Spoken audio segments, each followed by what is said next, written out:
وَلَقَدْ يَسَّرْنَا الْقُرْآنَ لِلذِّكْرِ فَهَلْ مِن مُّدَّكِرٍ نحمدہ ونصلی علی رسولہ الکریم اما بعد فاعوذ باللہ من الشیطان الرجیم بسم اللہ الرحمن الرحیم رب اشرح لی صدری ویسر لی امری واحلل عقدۃ من لسانی یفقہوا قولی۔ اللہ کے پاک نام سے 17ویں پارے کا آغاز کرتے ہیں۔ پارہ نمبر 17 دو سورتوں پر مشتمل ہے، سورہ الانبیاء اور سورہ الحج۔ سورہ الانبیاء مکی سورت ہے، 7 رکوع اور 112 آیات پر مشتمل ہے۔ پارے اور سورت کا پہلا رکوع ہے رسولوں کے بارے میں اللہ تعالیٰ کی سنت کا مطلب طریقہ ہے۔ مین پوائنٹس ہیں رسول اللہ کے بارے میں وسپرنگ کیمپین، عدم قبولیت کے اسباب، رسولوں کے بارے میں اللہ تعالیٰ کی سنت، یہ کتاب اور تعلق باللہ۔ بسم اللہ الرحمن الرحیم۔ اقترب للناس حسابهم وهم فی غفلۃ معرضون۔ لوگوں کے لیے ان کا حساب قریب آ گیا اور وہ غفلت میں منہ موڑنے والے ہیں۔ سید انس سے روایت ہے، اللہ کے رسول صلی اللہ علیہ وسلم نے بتایا، مجھے اور قیامت کو اس طرح بھیجا گیا ہے۔ اور شعبہ نے اپنی شہادت والی انگلی اور درمیان والی انگلی ملا کر آپ سے حکایت روایت کی، یعنی میرے بعد کوئی نبی نہیں آئے گا، اب قیامت ہی آئے گی۔ سیدنا عبداللہ نے بیان کیا کہ نبی کریم صلی اللہ علیہ وسلم نے فرمایا، جنت تمہارے جوتے کے تسمے سے زیادہ تم سے قریب ہے، اور اسی طرح دوزخ بھی۔ یہ صحیح بخاری کی روایت ہے۔ ما یأتیہم من ذکر من ربہم، ان کے رب کی طرف سے کوئی بھی نیا ذکر ان کے پاس نہیں آتا مگر وہ اس کو مشقت سے سنتے ہیں اور وہ کھیل رہے ہوتے ہیں۔ جو لوگ بے مقصد زندگی گزارتے ہیں وہ کسی چیز کو سنجیدگی سے نہیں لیتے، اس لیے وہ نصیحت کی طرف بھی توجہ نہیں کرتے، وہ کھیل تماشوں میں مصروف رہتے ہیں، ان کے پاس نصیحت کے لیے وقت ہی نہیں بچتا۔ آپ اکثر لوگوں کو دیکھیں گے کہ جب کبھی مقصد زندگی کی بات ہو، اللہ کی کتاب کی بات ہو، دین کی بات ہو، تو لوگ کہتے ہیں ہمارے پاس وقت نہیں ہے۔ لیکن اگر کھیل تماشوں کی بات ہو، لایانی مصروفیات کی بات ہو، اس کے لیے سب کا وقت نکل آتا ہے۔ لاہیۃ قلوبہم واسر النجوى الذین ظلموا هل ھذا الا بشر مثلکم۔ اس حالت میں کہ دل ان کے غافل ہیں، اور جن لوگوں نے ظلم کیا انہوں نے خفیہ سرگوشی کی کہ یہ تمہارے ہی جیسا آدمی ہے، تو کیا تم اس کے جادو میں آتے ہو حالانکہ تم دیکھتے ہو۔ دلوں کے غافل ہونے سے مراد قیامت کی تیاری سے، ایمان کے تقاضوں سے غافل ہونا ہے، اللہ کی کتاب کو سننے اور سمجھنے سے غافل ہونا ہے۔ اس سے مراد اعلیٰ مشن کی ادائیگی کے قابل نہ رہنا، یعنی دل غافل ہیں کہ ہم امت مسلمہ کے فرد ہونے کی حیثیت سے اللہ سبحانہ و تعالیٰ کی طرف سے ایک مشن پر ہیں، ہمیں اللہ کا پیغام دوسروں تک پہنچانا ہے۔ آپ خود سچے دل سے اپنے دل پہ ہاتھ رکھ کے اپنے آپ سے پوچھ کے دیکھیے، آپ کس مشن کو قبول کیے ہوئے ہیں اور کس مشن کی ذمہ داریوں کو ادا کر رہے ہیں۔ آپ کو محسوس ہوگا کہ یہ تو زندگی میں کبھی کسی نے احساس ہی نہیں دلایا۔ یہ بات کہ آپ نماز ادا کر لیں یہ تو سب جانتے ہیں، یہ بات کہ روزے رکھ لیں اتنی بات تو لوگ قبول کر لیتے ہیں، یہ بات کہ زندگی میں ایک مرتبہ حج کرنا فرض ہے لوگ اسے ایکسیپٹ کرتے ہیں، یہ بات کہ سال کے بعد زکوٰۃ دینی ہے ایکسیپٹیبل ہے۔ لیکن یہ بات کہ قرآن مجید کا جو حصہ اللہ سبحانہ و تعالیٰ نے محمد صلی اللہ علیہ وسلم پر نازل کیا، اللہ سبحانہ و تعالیٰ کی طرف سے جو چیز ہمارے پاس پہنچی ہم نے پہنچانی ہے۔ قرآن مجید اللہ تعالیٰ کا پیغام ہے، انسٹرکشن مینول ہے، اللہ سبحانہ و تعالیٰ کی طرف سے انسانوں کے لیے ہدایت کی کتاب ہے۔ امت کا ہر فرد جس تک یہ قرآن پہنچا ہے قرآن پہنچانے کے لیے رسپانسبل ہے. We are responsible and we are accountable. ہم سے اس ذمہ داری کا جواب لیا جائے گا. لیکن یہ بتائیے کہ اس کو ذمہ داری کس نے سمجھا؟ کس نے سمجھا میری زندگی کا اصل مشن یہ ہے؟ آپ یہ دیکھیے کہ ایک گھریلو خاتون کو یہ پتہ ہوگا کہ صبح اٹھنا ہے، دن بھر کی کیا مصروفیات ہوں گی، گھر کو کیسے ٹھیک رکھنا ہے اور اپنے بچوں کے لیے کیا کام کرنے، یہ ساری ترتیب اس کے مائنڈ میں لگی ہوگی. جو بزنس کرنے والے لوگ ہیں، جاب کرنے والے لوگ ہیں، ان کے ذہن میں اپنا ٹائم ٹیبل ہوتا ہے، اس کے مطابق وہ اپنے آپ کو چلا رہے ہوتے ہیں. لیکن زندگی میں اللہ کی کتاب کو سیکھنا، اللہ کی کتاب کو پہنچانا کہیں شامل ہی نہیں ہوتا. اس کو مشن کے طور پر قبول ہی نہیں کیا. اس کو اللہ سبحانہ و تعالیٰ نے غفلت قرار دیا. لہیۃ قلوبہم، ان کے دل اور ہی کھیل تماشوں میں بزی ہیں اور مصروفیات میں ہیں، قرآن مجید کے سیکھنے سکھانے سے اور اعلیٰ مشن کی ادائیگی کے قابل نہیں ہیں. قال ربی یعلم القول فی السماء والارض، رسول نے کہا میرا رب آسمان میں اور زمین میں ہر بات کو جانتا ہے اور وہ سب کچھ سننے والا، سب کچھ جاننے والا ہے. بلکہ وہ کہتے ہیں کہ خوابوں کی پریشان باتیں ہیں، بلکہ وہ اس نے گھڑ لیا ہے، بلکہ وہ شاعر ہے. چنانچہ وہ ہمارے پاس کوئی معجزہ لائے جیسا کہ پہلے رسولوں کو بھیجا گیا تھا. اہل مکہ کے بارے میں کہا گیا کہ لوگ معجزات طلب کرتے ہیں، معجزات کی وجہ سے تو پہلے لوگ بھی ایمان نہیں لائے، تو کیا اب یہ لوگ ایمان لائیں گے؟ ما آمنت قبلہم من قریۃ اہلکناہا، ان سے پہلے کوئی بستی ایمان نہیں لائی جسے ہم نے ہلاک کیا، تو کیا وہ لوگ ایمان لائیں گے؟ اور آپ سے پہلے نہیں بھیجا ہم نے مگر کچھ مردوں کو، ہم جن کی طرف وحی کرتے تھے. یعنی رسول سارے کے سارے مرد ہی تھے. چنانچہ اہل ذکر سے پوچھ لو اگر تم نہیں جانتے. تو آپ سے پہلے اللہ سبحانہ و تعالیٰ نے دیگر انبیاء کرام کو بھیجا، انسان تھے، مرد تھے، ان میں سے کوئی بھی فرشتہ نہیں تھا. اور ہم نے ان کے جسم ایسے نہیں بنائے تھے کہ وہ کھانا نہ کھاتے ہوں اور نہ وہ ہمیشہ رہنے والے تھے. پھر ہم نے ان سے وعدہ سچا کر دیا تو ان کو اور جس کو ہم نے چاہا ہم نے نجات دی، اور حد سے گزر جانے والوں کو ہم نے ہلاک کر دیا. لقد انزلنا الیکم کتابا فیہ ذکرکم افلا تعقلون، بلا شبہ یقیناً ہم نے تمہاری طرف ایک ایسی کتاب نازل کی ہے جس میں تمہارا ہی ذکر ہے، تو کیا تم سمجھتے نہیں ہو؟ یہ کتاب آپ کے لیے انسٹرکشن مینول ہے، رہنمائی کی کتاب ہے. جیسے آپ ایک مشین یوز کرتے ہیں، آپ خرید کے لاتے ہیں، آپ کو اس کے استعمال کا طریقہ کار پتہ نہیں، تو آپ اس کے ساتھ ایک چھوٹا سا جو کتابچہ ہے اس کو دیکھتے ہیں جسے انسٹرکشن مینول کہتے ہیں کہ اس کتاب میں کیا بتایا گیا مشینری کو کیسے آپریٹ کریں. آپ اس کو اسی طرح آپریٹ کرتے ہیں تاکہ وہ مشین ٹھیک کام کرے، سرمایہ ضائع نہ ہو. اور کتنی عجیب بات ہے، زندگی کی یہ مشین جو اللہ سبحانہ و تعالیٰ نے ہمارے سپرد کی ہے، ہمارا جسم، ہماری روح، ہماری عقل کے ساتھ جو ہمارا پورا وجود ہے، اس کو آپریٹ کرنے کے لیے ہم کوئی چیز، کوئی انسٹرکشن فالو کرنے کے لیے تیاری نہیں، جانتے ہی نہیں ہیں. تو اللہ سبحانہ و تعالیٰ نے توجہ دلائی ہے، ہم نے تمہاری طرف ایک کتاب نازل کی، اس میں تمہارا ذکر ہے، تو کیا تم سمجھتے نہیں ہو؟ یعنی یہ تو تمہاری زندگی کی کتاب ہے، یہ تمہارے لیے آئی ہے. کیا تم اپنا ذکر نہیں پڑھو گے، اپنے بارے میں نہیں جانو گے؟ کرنے والے کام ہے اہل علم میں سے ہونا، عقل سے کام لینا، اور جن سے روکا گیا غفلت میں منہ موڑنا، رب کی نصیحت کو کھیلتے ہوئے سننا، ظلم کرنا، خفیہ سرگوشیاں کرنا، وہی کو پراگندہ خواب سمجھنا، حد سے گزرنا. کمٹمنٹ پوائنٹ ہے اپنے حساب کتاب کے بارے میں مسلسل ذہن کو جگائے رکھنا ہے انشاءاللہ. رکوع نمبر 2 ہے مقصدیت اور سنجیدگی، اس کائنات کی بنیاد. اس کائنات میں اللہ سبحانہ و تعالیٰ نے کوئی چیز بے مقصد پیدا نہیں کی. مین پوائنٹس ہیں: بے مقصد انسان، بے مقصدیت کا انجام، کائنات با مقصد ہے، مخلوقات کا مقصد اگر اللہ تعالیٰ اور ہوتے، غیر سنجیدہ بے مقصد لوگوں کا دعویٰ اور تعلق باللہ.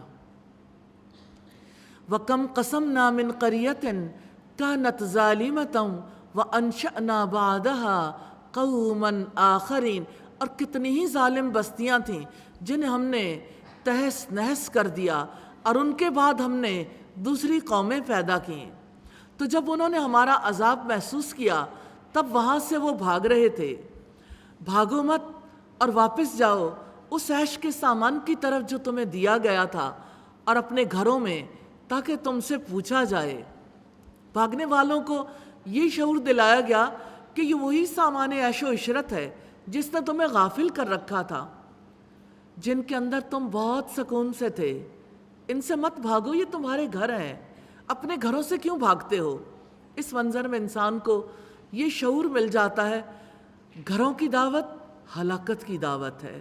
بھاگنے والوں سے کہا جاتا ہے واپس جاؤ، شاید تم سے پوچھا جائے۔ اس طرح یہ شعور دلایا گیا ہے کہ جن عیش پرستیوں میں آپ اب ہو، ان کے بارے میں اکاؤنٹیبل ہو۔ آپ نے یہ دولت کہاں سے حاصل کی، کن کاموں میں خرچ کر ڈالی۔ یوں اس منظر سے اللہ تعالیٰ نے گھر اور دولت پر ملکیت کے احساس کو توڑا ہے، جنہیں تم اپنا سمجھتے ہو، جن کے پیچھے زندگی کے مقصد تک کو بھول جانا چاہتے ہو، جنہوں نے تمہیں غافل کر رکھا ہے، انہوں نے تمہیں کس مقام تک پہنچا دیا۔ تمہارے پاس زندگی تھی، مال تھا، وقت تھا، صلاحیتیں تھیں۔ نادانو، تم اپنی صلاحیتیں کہاں پھینک آئے، اپنا مال کہاں لگائے، اپنے وقت کو کہاں برباد کر کے آ گئے۔ قالو یا ویلنا انا کننا ظالمین، انہوں نے کہا ہائے ہماری کم بختی، یقیناً ہم ہی ظالم تھے۔ تو ان کی ہمیشہ یہی پکار رہی، یہاں تک کہ ہم نے انہیں کٹا ہوا بجھا ہوا بنا دیا۔ جب کبھی کسی قوم پر عذاب آیا، عذاب کے وقت ان کی یہی صورتحال رہی۔ آپ امیجن کیجئے کوئی انسان کیسے کٹ جاتا ہے، کیسے بجھ جاتا ہے۔ کون چاہتا ہے اس کی زندگی کا دیا، اس کی زندگی کا چراغ گل ہو جائے، اور وہ بھی اس حال میں کہ ایک بار جانے کے بعد دوبارہ حساب کتاب بھی دینا ہے، پھر جی اٹھنا ہے، پھر ان اعمال کی جزا سزا بھی ملنی ہے۔ وَمَا خَلَقْنَا السَّمَاءَ وَالْأَرْضَ وَمَا بَيْنَهُمَا لَاعِبِينَ، اور ہم نے آسمان کو اور زمین کو اور جو ان دونوں کے درمیان ہے ان کو کھیلتے ہوئے پیدا نہیں کیا۔ اگر ہم ارادہ کرتے کہ کوئی کھیل بنائیں تو ہم اسے اپنے ہی پاس سے بنا لیتے، اگر ہم کرنے ہی والے ہوتے۔ یعنی اگر ہم کھیل تماشے اور شغل کا ارادہ کرتے تو ہم اپنے ہی پاس سے بنا لیتے، تمہیں اطلاع بھی نہ دیتے۔ اس کے لیے نہ زندگی کو پیدا کرتے، نہ موت کو، نہ موت کے بعد کی زندگی کو، نہ جنت بناتے نہ جہنم، نہ ہی اس مقصد کے لیے حساب کتاب کا سلسلہ قائم کرتے۔ بل نقذف بالحق علی الباطل فیدمغہ فاذا ہوا زاہق ولکم الویل مما تصفون، بلکہ ہم حق کو باطل پر پھینکتے ہیں تو اس کا دماغ کچل دیتا ہے، چنانچہ اچانک وہ مٹنے والا ہوتا ہے، اور جو تم بیان کرتے ہو اس کی وجہ سے تمہارے لیے تباہی ہے۔ حق کو باطل پر مارنے کا مطلب کیا ہے؟ کہ جو کشمکش حق اور باطل کے درمیان ہے، جو تصادم کائنات میں سے حق اور باطل کے درمیان ہے، یعنی جو اللہ تعالیٰ قوموں کے درمیان اور کفر اور اسلام کے درمیان جنگیں جاری رکھتے ہیں، تو اسی وجہ سے نا کہ باطل ختم ہو جائے۔ اللہ سبحانہ و تعالیٰ چاہتے ہیں کہ زمین پر اصلاح ہو، زمین میں فساد نہ ہو۔ اللہ سبحانہ و تعالیٰ فساد کو ختم کرنے کے لیے حق کو ابھارتے ہیں اور اسے باطل پر دے مارتے ہیں تاکہ باطل کا کلا کما ہو جائے۔ سیدنا عبداللہ ابن مسعود نے بیان کیا کہ نبی کریم صلی اللہ علیہ وسلم جب مکہ میں داخل ہوئے تو کعبہ کے چاروں طرف 360 بت تھے۔ رسول اللہ اپنے ہاتھ کی لکڑی سے ہر ایک کو ٹکراتے جاتے اور پڑھتے جاتے تھے، جاء الحق، حق آ گیا، وزہق الباطل، اور باطل چلا گیا، ان الباطل کان زہوقا، بے شک باطل مٹنے ہی والا ہے۔ اور آپ صلی اللہ علیہ وسلم نے فرمایا جاء الحق وما یبدئ الباطل وما یعید، حق آ گیا اور باطل نہ آغاز کر سکتا ہے اور نہ ہی وہ اعادہ کر سکتا ہے۔ اس پیشین گوئی کا اس صدی تک یہ اثر ہے کہ سارا ملک عرب بتوں کے وجود سے خالی اور بت پرستی سے کلیتاً پاک ہے۔ لیکن ایک بات آپ کے سامنے رکھنا چاہتی ہوں، قرب قیامت کی نشانیوں میں سے ایک نشانی جو اللہ کے رسول صلی اللہ علیہ وسلم نے بتائی وہ یہ کہ قیامت اس وقت تک قائم نہیں ہوگی جب تک ذوالخلصہ بت کی اسی طرح پرستش نہ کی جائے جیسے پہلے ہوا کرتی تھی۔ وَلَهُ مَنْ فِي السَّمَاوَاتِ وَالْأَرْضِ، اور آسمانوں اور زمین میں جو بھی ہے اسی کا ہے، اور جو اس کے پاس ہیں وہ اس کی عبادت سے نہ تکبر کرتے ہیں اور نہ تھکتے ہیں۔ یعنی مقرب فرشتے تو اللہ کی عبادت سے نہیں شرماتے، انسان کیوں شرماتا ہے؟ انسان اس کو اپنی ضرورت کیوں نہیں خیال کرتا؟ یسبحون اللیل والنہار، وہ رات اور دن تسبیح کرتے ہیں اور وہ وقفہ نہیں کرتے، یعنی وہ فرشتے کبھی عبادت بند نہیں کرتے، انہیں کوئی تھکاوٹ نہیں ہوتی، وہ کبھی وقفہ نہیں کرتے۔ ام اتخذوا آلہۃ من الارض ہم ینشرون، یا انہوں نے زمین سے معبود بنا رکھے ہیں کہ وہ کسی کو زندہ کریں گے۔ لو کان فیہما آلہۃ الا اللہ لفسدتا، اگر ان دونوں میں اللہ تعالیٰ کے سوا اور بھی معبود ہوتے تو ان دونوں میں ضرور فساد برپا ہو جاتا۔ سو عرش کا رب اللہ تعالیٰ پاک ہے ان سے جو وہ بیان کرتے ہیں۔ اگر دو معبود ہوتے تو کائنات کو چلانے والی دو ہستیاں ہوتی ہیں، دو کے ارادے دو کے فیصلے کیسے چل سکتے تھے؟ یہ کائنات کیسے قائم رہ سکتی تھی؟ کیونکہ دونوں کا ارادہ ٹکراتا، دونوں کی مرضی ٹکراتی، دونوں کے اختیارات ٹکراتے، ایک دوسرے کی مخالفت میں استعمال ہوتے، کائنات میں فساد برپا ہو جاتا۔ تو کائنات میں ایک ہستی ہے جس کا ارادہ کار فرما ہے، تبارک الذی بیدہ الملک، بڑا بابرکت ہے وہ جس کے ہاتھ میں بادشاہت ہے، وہو علی کل شیء قدیر، اور وہ ہر چیز پر پوری قدرت رکھنے والا ہے۔ وہ جو کچھ کرتا ہے اس کے بارے میں اس سے سوال نہیں کیا جاتا اور ان سے ہی سوال کیے جاتے ہیں۔ اللہ تعالیٰ ایسا مالک ہے جس کی قوت، قدرت اور غلبہ کی بنیاد پر کوئی اس سے سوال نہیں کر سکتا، اور انسان سے سوال کیے جاتے ہیں۔ ساری مخلوقات کے اعمال کی جواب طلبی ہوگی کیونکہ وہ عاجز ہیں، محتاج ہیں، غلام ہیں، وہ نہ اپنی ذات پر اختیار رکھتے ہیں اور نہ دوسروں کے بارے میں ذرہ برابر اختیار رکھتے ہیں۔ یا انہوں نے اللہ تعالیٰ کے سوا معبود بنا رکھے ہیں۔ آپ کہہ دیں اپنی دلیل لاؤ۔ یہ ان لوگوں کی نصیحت بھی ہے جو میرے ساتھ ہیں اور ان کی نصیحت بھی جو مجھ سے پہلے تھے، بلکہ ان میں سے اکثر حق نہیں جانتے، چنانچہ وہ منہ موڑنے والے ہیں۔ وَمَا أَرْسَلْنَا مِن قَبْلِكَ مِن رَّسُولٍ، اور ہم نے آپ سے پہلے کوئی رسول نہیں بھیجا مگر ہم اس کی طرف وحی کرتے رہے کہ بلا شبہ میرے سوا کوئی معبود نہیں، چنانچہ تم میری ہی عبادت کرو۔ اور انہوں نے کہا رحمان نے کوئی اولاد بنا رکھی ہے، وہ اس سے پاک ہے، بلکہ وہ فرشتے معزز بندے ہیں۔ یہاں مشرکین عرب کے غلط عقیدے کی طرف اشارہ ہے جو فرشتوں کو اللہ تعالیٰ کی بیٹیاں کہتے تھے۔ اللہ تعالیٰ کے لیے بیٹا ہونے کا تصور زمانہ جاہلیت سے موجود ہے۔ وہ اس سے بات میں پہل نہیں کرتے اور وہ اس کے حکم پر عمل کرتے ہیں۔ وہ جانتا ہے جو ان کے سامنے ہے اور جو ان کے پیچھے ہے، اور وہ سفارش نہیں کرتے مگر اس کے لیے جسے اللہ سبحانہ و تعالیٰ پسند کرے، اور وہ اس کے خوف سے ڈرنے والے ہیں۔ اللہ تعالیٰ فرشتوں کے ماضی، حال اور مستقبل سے باخبر ہے۔ فرشتے اللہ تعالیٰ کے علم کے احاطے سے نہیں نکل سکتے، اور ان میں سے جو کہتا ہے کہ بلا شبہ اللہ تعالیٰ کے سوا میں معبود ہوں تو اسی کو ہم جہنم کی سزا دیں گے۔ ظالموں کو ہم ایسا ہی بدلہ دیا کرتے ہیں۔ کرنے والے کام ہے اللہ تعالیٰ کی عبادت سے سرکشی نہ کرنا، اللہ تعالیٰ کی عبادت سے نہ اکتانا، رات دن تسبیح کرنے سے نہ تھکنا۔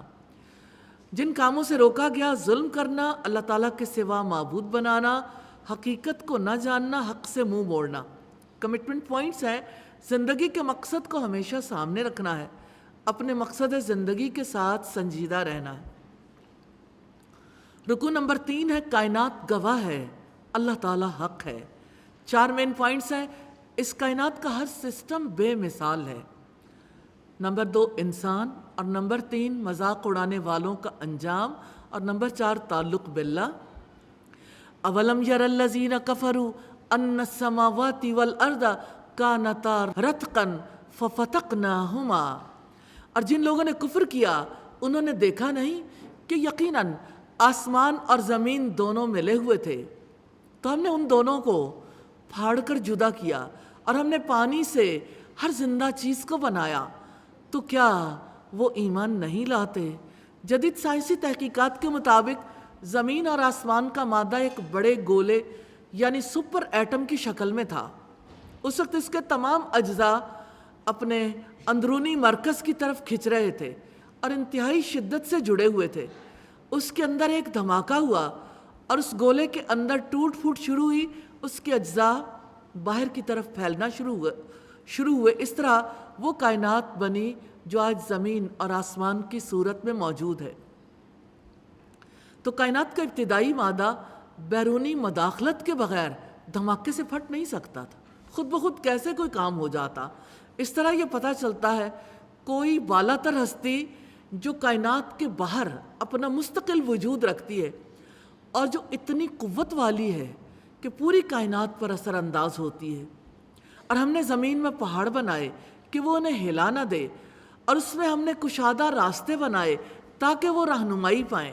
اگر پہاڑ نہ ہوتے تو زمین ایک جگہ کبھی قرار نہیں پکڑ سکتی تھی، وہ انسانوں کے لیے ٹھکانہ نہیں بن سکتی تھی۔ اللہ تعالیٰ نے پہاڑوں کو گاڑ کر زمین کو ڈاماڈول ہونے سے بچا لیا، اور ہم نے آسمان کو ایک محفوظ چھت بنایا، اور وہ اس کی نشانیوں سے منہ موڑنے والے ہیں۔ اور وہی ہے جس نے رات کو اور دن کو اور سورج اور چاند کو پیدا کیا، سب ایک مدار میں تیر رہے ہیں، اور ہم نے آپ سے پہلے کسی انسان کو ہمیشگی نہیں دی، سو کیا اگر آپ وفات پا جائیں تو وہ ہمیشہ رہنے والے ہیں۔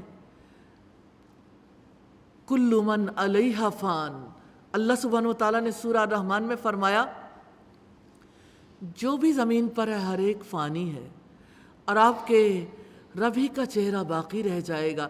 وَيَبْقَى وَجْهُ رَبِّكَ ذُو الْجَلَالِ وَالْإِكْرَامِ، جو بڑی شان والا، بڑی عزت والا ہے۔ اللہ سبحانہ و تعالیٰ کہتے ہیں کل نفس ذائقۃ الموت، ہر جان موت کا مزہ چکھنے والی ہے، اور ہم تمہیں اچھی اور بری حالت میں آزماتے ہیں، اور ہماری طرف ہی تم لوٹائے جاؤ گے۔ اللہ تعالیٰ کی طرف سے ہر ایک کی آزمائش تو ہوتی ہے، کبھی دکھوں سے، کبھی مصیبتوں سے، تنگی سے، بیماری سے، کبھی فقر و فاقہ سے۔ مصیبت میں اللہ تعالیٰ دیکھنا چاہتے ہیں کون بے صبری کرتا ہے اور کون صبر کرتا ہے۔ اور جن لوگوں نے کفر کیا وہ جب آپ کو دیکھتے ہیں تو آپ کا مذاق ہی بناتے ہیں کہ کیا یہی ہے وہ شخص جو تمہارے معبودوں کا ذکر کیا کرتا ہے۔ خلق الانسان من اجل، انسان جلد باز پیدا کیا گیا ہے، میں جلدی تمہیں اپنی نشانیاں دکھاؤں گا، سو تم جلدی طلب نہ کرو۔ وَيَقُولُونَ مَتَى هَٰذَا الْوَعْدُ إِن كُنتُمْ صَادِقِينَ، اور وہ لوگ کہتے ہیں کہ یہ وعدہ کب ہوگا اگر تم سچے ہو۔ کاش جن لوگوں نے کفر کیا وہ جان پائیں جب وہ نہ اپنے چہروں سے آگ کو روک سکیں گے اور نہ اپنی پشتوں سے، اور نہ ہی ان کی مدد کی جائے گی، بلکہ وہ اچانک ان پر آ جائے گی، چنانچہ انہیں بدحواس کر دے گی، پھر وہ اسے دفع کرنے کی طاقت نہ رکھیں گے، اور نہ ہی انہیں مہلت دی جائے گی۔ اور بلا شبہ یقیناً آپ سے پہلے رسولوں کا بھی مذاق اڑایا گیا، تو ان میں سے جن لوگوں نے مذاق اڑایا تھا انہیں اسی نے آ گھیرا جس کا وہ مذاق اڑایا کرتے تھے۔ جن کاموں سے اللہ سبحانہ و تعالیٰ نے روکا، رحمان کے ذکر کا انکار کرنا، رسولوں کا مذاق اڑانا، کفر کرنا، جلدی مچانا۔ کمٹمنٹ پوائنٹ ہے اللہ تعالیٰ کے بنائے ہوئے نظام پر غور و فکر کرنا ہے۔ رکوع نمبر 4 ہے کون ہے جو تمہیں رحمان سے بچا سکتا ہو۔ اس کے 6 مین پوائنٹس ہیں۔ یہ رب کی نصیحت سے منہ موڑ رہے ہیں، بہرے پکار نہیں سنتے، قیامت کے دن بابرکت ذکر، اس ذکر سے وہی فائدہ اٹھا سکتے ہیں۔ تعلق باللہ، یہ 6 مین پوائنٹس ہیں۔ آپ کہہ دیں کون ہے جو رات کو اور دن کو تمہیں رحمان سے بچا سکتا ہے؟ آپ کہہ دیں بلکہ وہ اپنے رب کی نصیحت ہی سے منہ موڑنے والے ہیں۔ اللہ تعالیٰ نے یہ سوال کیا ہے کہ رات اور دن میں وہ کون ہے جو تمہاری حفاظت کرتا ہے؟ تمہارے کام تو ایسے ہیں، کسی بھی وقت اللہ تعالیٰ کے عذاب کی پکڑ میں آ سکتے ہیں، پھر رحمان کے سوا کوئی اور بھی ہے جو تمہاری حفاظت کرے؟ جب اور کوئی نہیں تو سوچو کہ آخر کس وجہ سے اس کے ذکر سے، اس کی کتاب سے، اس کے قرآن سے منہ پھیرے ہوئے ہو؟ سبب کیا ہے؟ پیچھے کون ہے جو رب کی طرف رخ نہیں کرنے دیتا؟ ام لہم آلہۃ تمنعہم من دوننا، یا ہمارے سوا ان کے معبود ہیں جو انہیں بچاتے ہیں؟ وہ تو اپنی جانوں کی مدد کی بھی طاقت نہیں رکھتے، اور نہ ہی ہماری جانب سے ان کا ساتھ دیا جاتا ہے، بلکہ ہم نے ان کو اور ان کے باپ دادا کو سامان حیات دیا، یہاں تک کہ ان کی عمریں لمبی ہو گئیں۔ تو کیا وہ دیکھتے نہیں کہ بلا شبہ ہم زمین کو اس کے اطراف سے گھٹاتے آ رہے ہیں؟ تو کیا وہی غالب آنے والے ہیں؟ اس سے مراد، زمین کو اطراف سے گھٹانے سے مراد ہے سرزمین کفر کا گھٹنا، یعنی کفر کے لیے دائرہ تنگ ہو رہا ہے، اسلام کے لیے یہی دائرہ وسیع ہو رہا ہے۔ اس سے مراد ہے کہ کفر کے پاؤں تلے سے زمین کھسک رہی ہے اور اسلام کی فتوحات بڑھ رہی ہیں۔ آپ کہہ دیں میں تو وحی کے ذریعے ہی تمہیں ڈراتا ہوں، اور بہرے پکار نہیں سنتے جب کبھی انہیں خبردار کیا جاتا ہے۔ بہرے کو آواز سنائی نہیں جا سکتی، آواز تو تبھی سنی جا سکتی ہے جب کوئی سننا قبول کرے۔ جس کا دل اندھا ہو جائے اس کے کان بہرے ہو جاتے ہیں، جس کے دل اور کانوں پر مہر لگ جائے اس کو نصیحت فائدہ نہیں دے سکتی۔ بہروں کو ڈرانے سے کیا فائدہ؟ وہ تو سنتے ہی نہیں، انہیں پتہ نہیں چلتا۔ اگر آپ کے رب کے عذاب کا ایک ہلکا سا جھونکا بھی انہیں چھو جائے تو وہ ضرور کہنے لگیں ہائے ہماری کم بختی، یقیناً ہم ہی ظالم تھے۔ آپ بڑے عذاب کی بات کو اگر ایک طرف کر دیں، صرف یہ دیکھیں کہ آندھی زور سے چلنے لگے، آسمان پر بہت زور سے بجلی کڑکے، تب دل کی کیا کیفیت ہو جاتی ہے؟ دل سہم جاتے ہیں، اور یوں دنیا میں ہی حق واضح ہونے لگتا ہے۔ ایک زلزلے کا جھٹکا آتا ہے نا، اگر وہ چند لمحوں سے زیادہ ہو جائے، سارے لوگوں کا شعور روشن ہو جاتا ہے، ہر کسی کو پتہ چل جاتا ہے کوئی پاور ہے، کوئی قوت ہے۔ 2005 میں جب زلزلہ آیا تھا، اس زلزلے نے ایک دفعہ اہل پاکستان کو بتایا تھا۔ اس روز رمضان تھا، اور رمضان میں دورہ قرآن کے لیے تیار ہو رہی تھی، اور جب باہر نکلے تو ایک دم لگا کہ سامنے والی ساری بلڈنگز جو ہیں ان کا رخ بدل گیا ہے، ایک دفعہ ادھر ایک دفعہ ادھر۔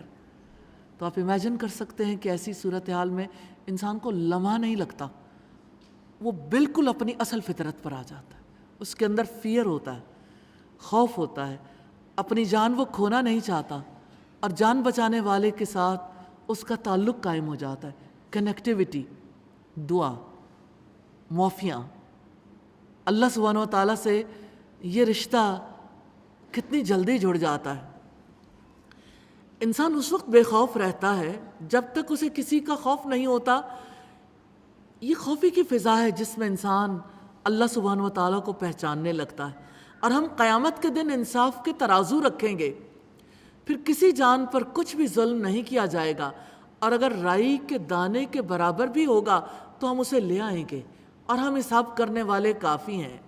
کسی کا عمل اگر رائی کے دانے کے برابر ہو، خواہ وہ نیک عمل ہو یا عمل شر، اتینا بہا، ہم اسے لے آئیں گے، یعنی کسی کا عمل ضائع نہیں ہوگا۔ اور بلا شبہ یقیناً ہم نے موسیٰ اور ہارون کو متقیوں کے لیے فرقان اور روشنی اور ذکر عطا کیا۔ وہ لوگ جو بن دیکھے اپنے رب کا خوف رکھتے ہیں، اور وہی قیامت سے ڈرنے والے ہیں۔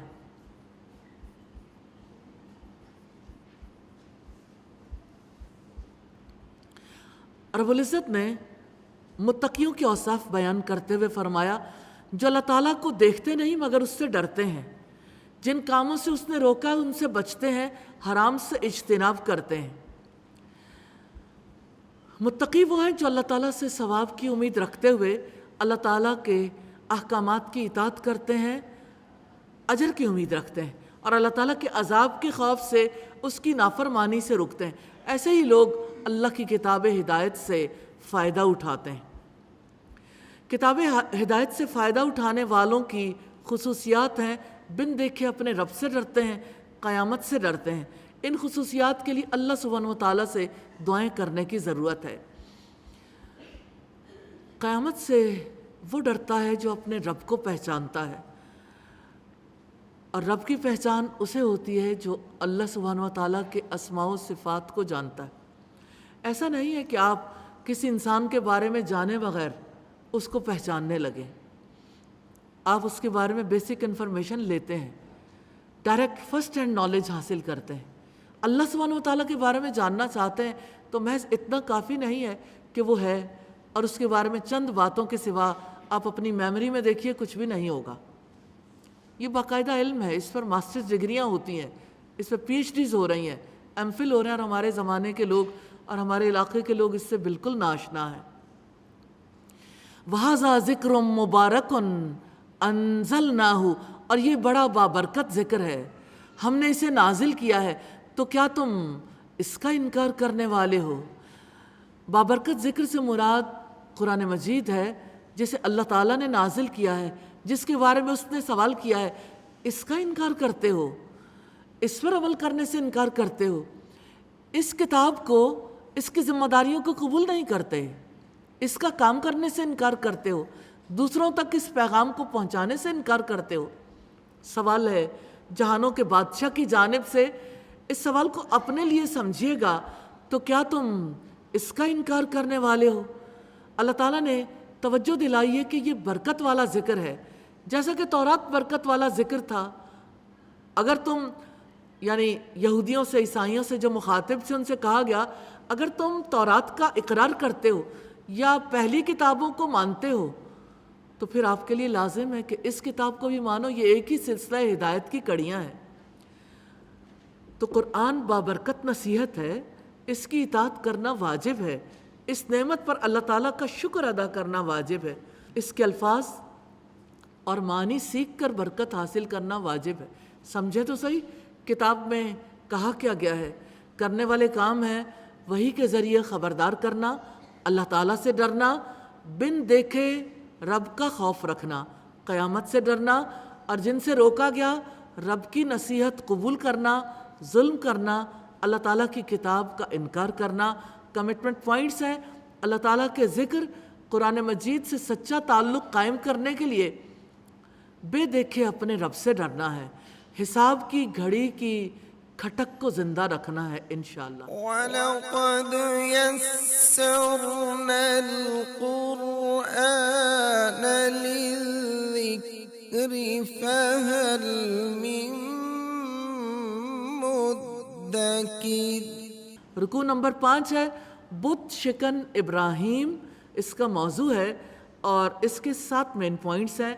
حضرت ابراہیم اور بت پرستی کیوں، بت شکنی پر غیظ و غضب، اے آگ ٹھنڈی ہو جا، صالحیت کی خصوصیات، اور حضرت لوط پر کرم، تعلق باللہ کی بات ہے۔ وَلَقَدْ آتَيْنَا إِبْرَاهِيمَ رُشْدَهُ مِن قبل، اور بلا شبہ یقیناً ہم نے اس سے پہلے ابراہیم کو اس کی سمجھ بوجھ عطا کی تھی، اور ہم ہی اسے جاننے والے تھے۔ جب اس نے اپنے باپ سے اور اپنی قوم سے کہا کیا ہیں یہ مورتیاں جن کے لیے تم جم کر بیٹھنے والے ہو، انہوں نے کہا ہم نے اپنے باپ دادا کو ان کی عبادت کرنے والا پایا ہے۔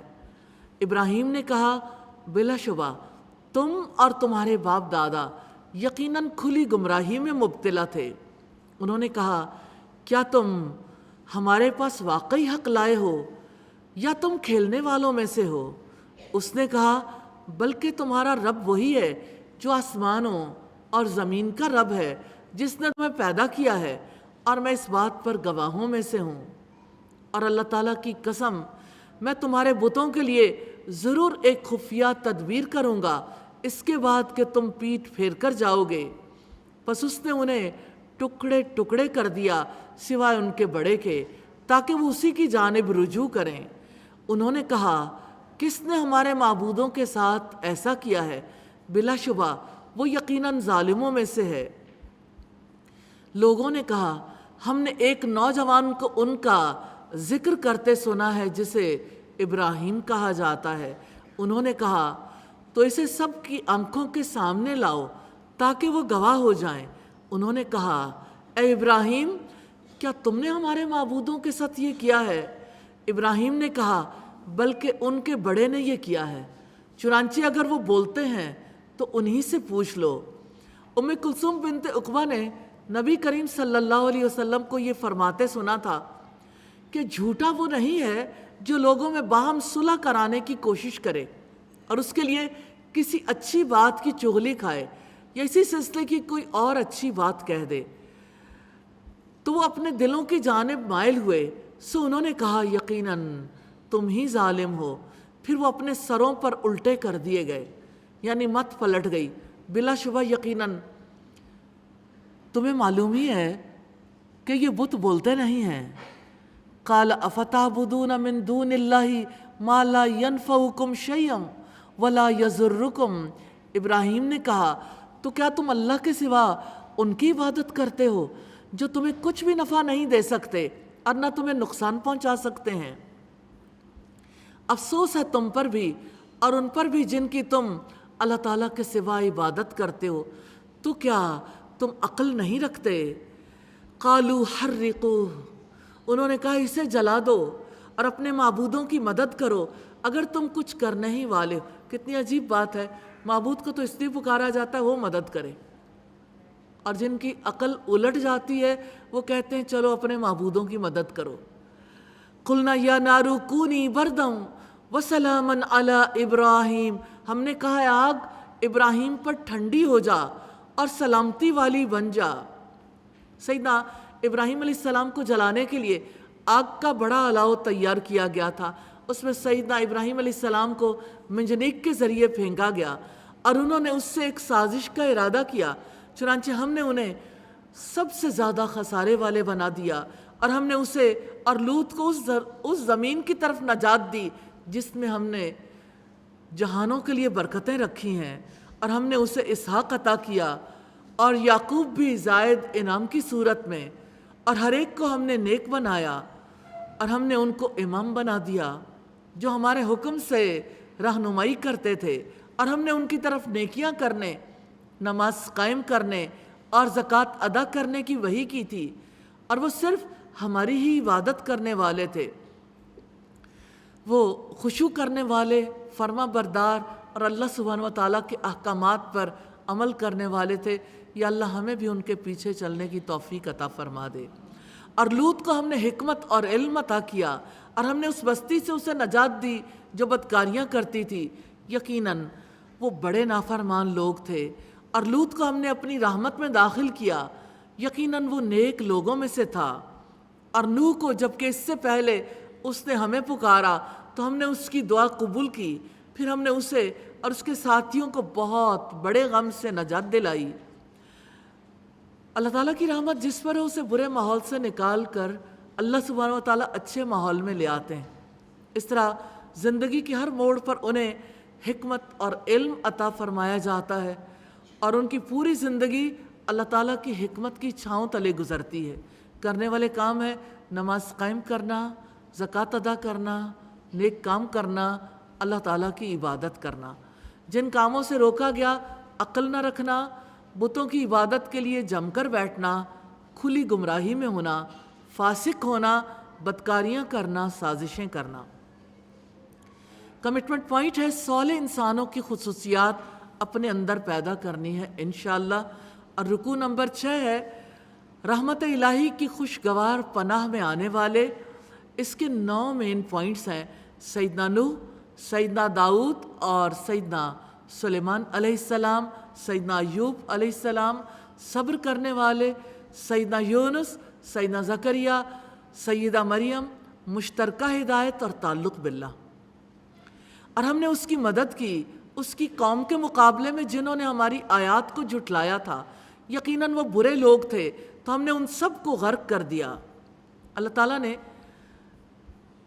ان سب کو غرق کر دیا کہ دنیا میں بگڑے ہوئے لوگ، بگاڑ پیدا کرنے والے آزاد نہیں ہیں۔ اس سے سبق ملتا ہے کہ حق کی دعوت کے لیے اٹھنے والا شخص اکیلا نہیں ہوتا، انسانوں میں سے کوئی ساتھ نہ دے اللہ تعالیٰ اس کے ساتھ ہوتا ہے، اور جس کے ساتھ اس کا رب ہو جائے اسے کون شکست دے سکتا ہے۔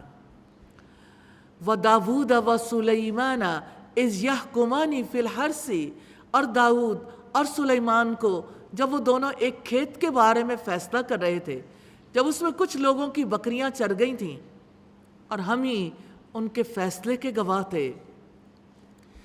فَفَهَّمْنَاهَا سُلَيْمَانَ، تو ہم نے سلیمان کو سمجھا دیا اور ہم نے دونوں کو حکمت اور علم عطا کیا تھا، اور داؤد کے ساتھ ہم نے پہاڑوں کو اور پرندوں کو بھی مسخر کیا جو تسبیح کرتے تھے اور ہم کرنے ہی والے تھے، اور ہم نے اس کو تمہارے لیے زرہ بنانی سکھائی تاکہ تمہاری جنگ میں تمہیں محفوظ رکھے، تو کیا تم شکر ادا کرنے والے ہو؟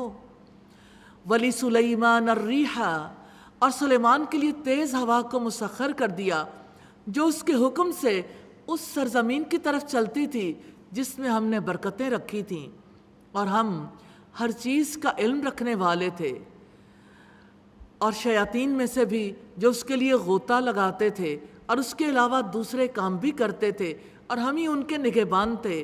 اور ایوب کو جب اس نے اپنے رب کو پکارا کہ یقیناً مجھے تکلیف پہنچی ہے اور تو سب رحم کرنے والوں میں سے زیادہ رحم کرنے والا ہے، تو ہم نے اس کی دعا قبول کر لی، پس اسے جو تکلیف تھی ہم نے دور کر دی، اور ہم نے اس کے اہل و عیال اسے دیے، اور ان کے ساتھ ان جیسے اور بھی اپنی طرف سے رحمت کے طور پر اور ان کی نصیحت کے لیے جو عبادت کرنے والے ہیں۔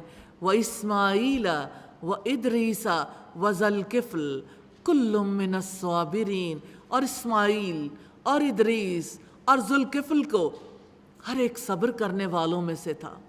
یہ ایک ہی سلسلے کی کڑی ہیں۔ ان سب کی تربیت اللہ سبحانہ و تعالیٰ نے کی۔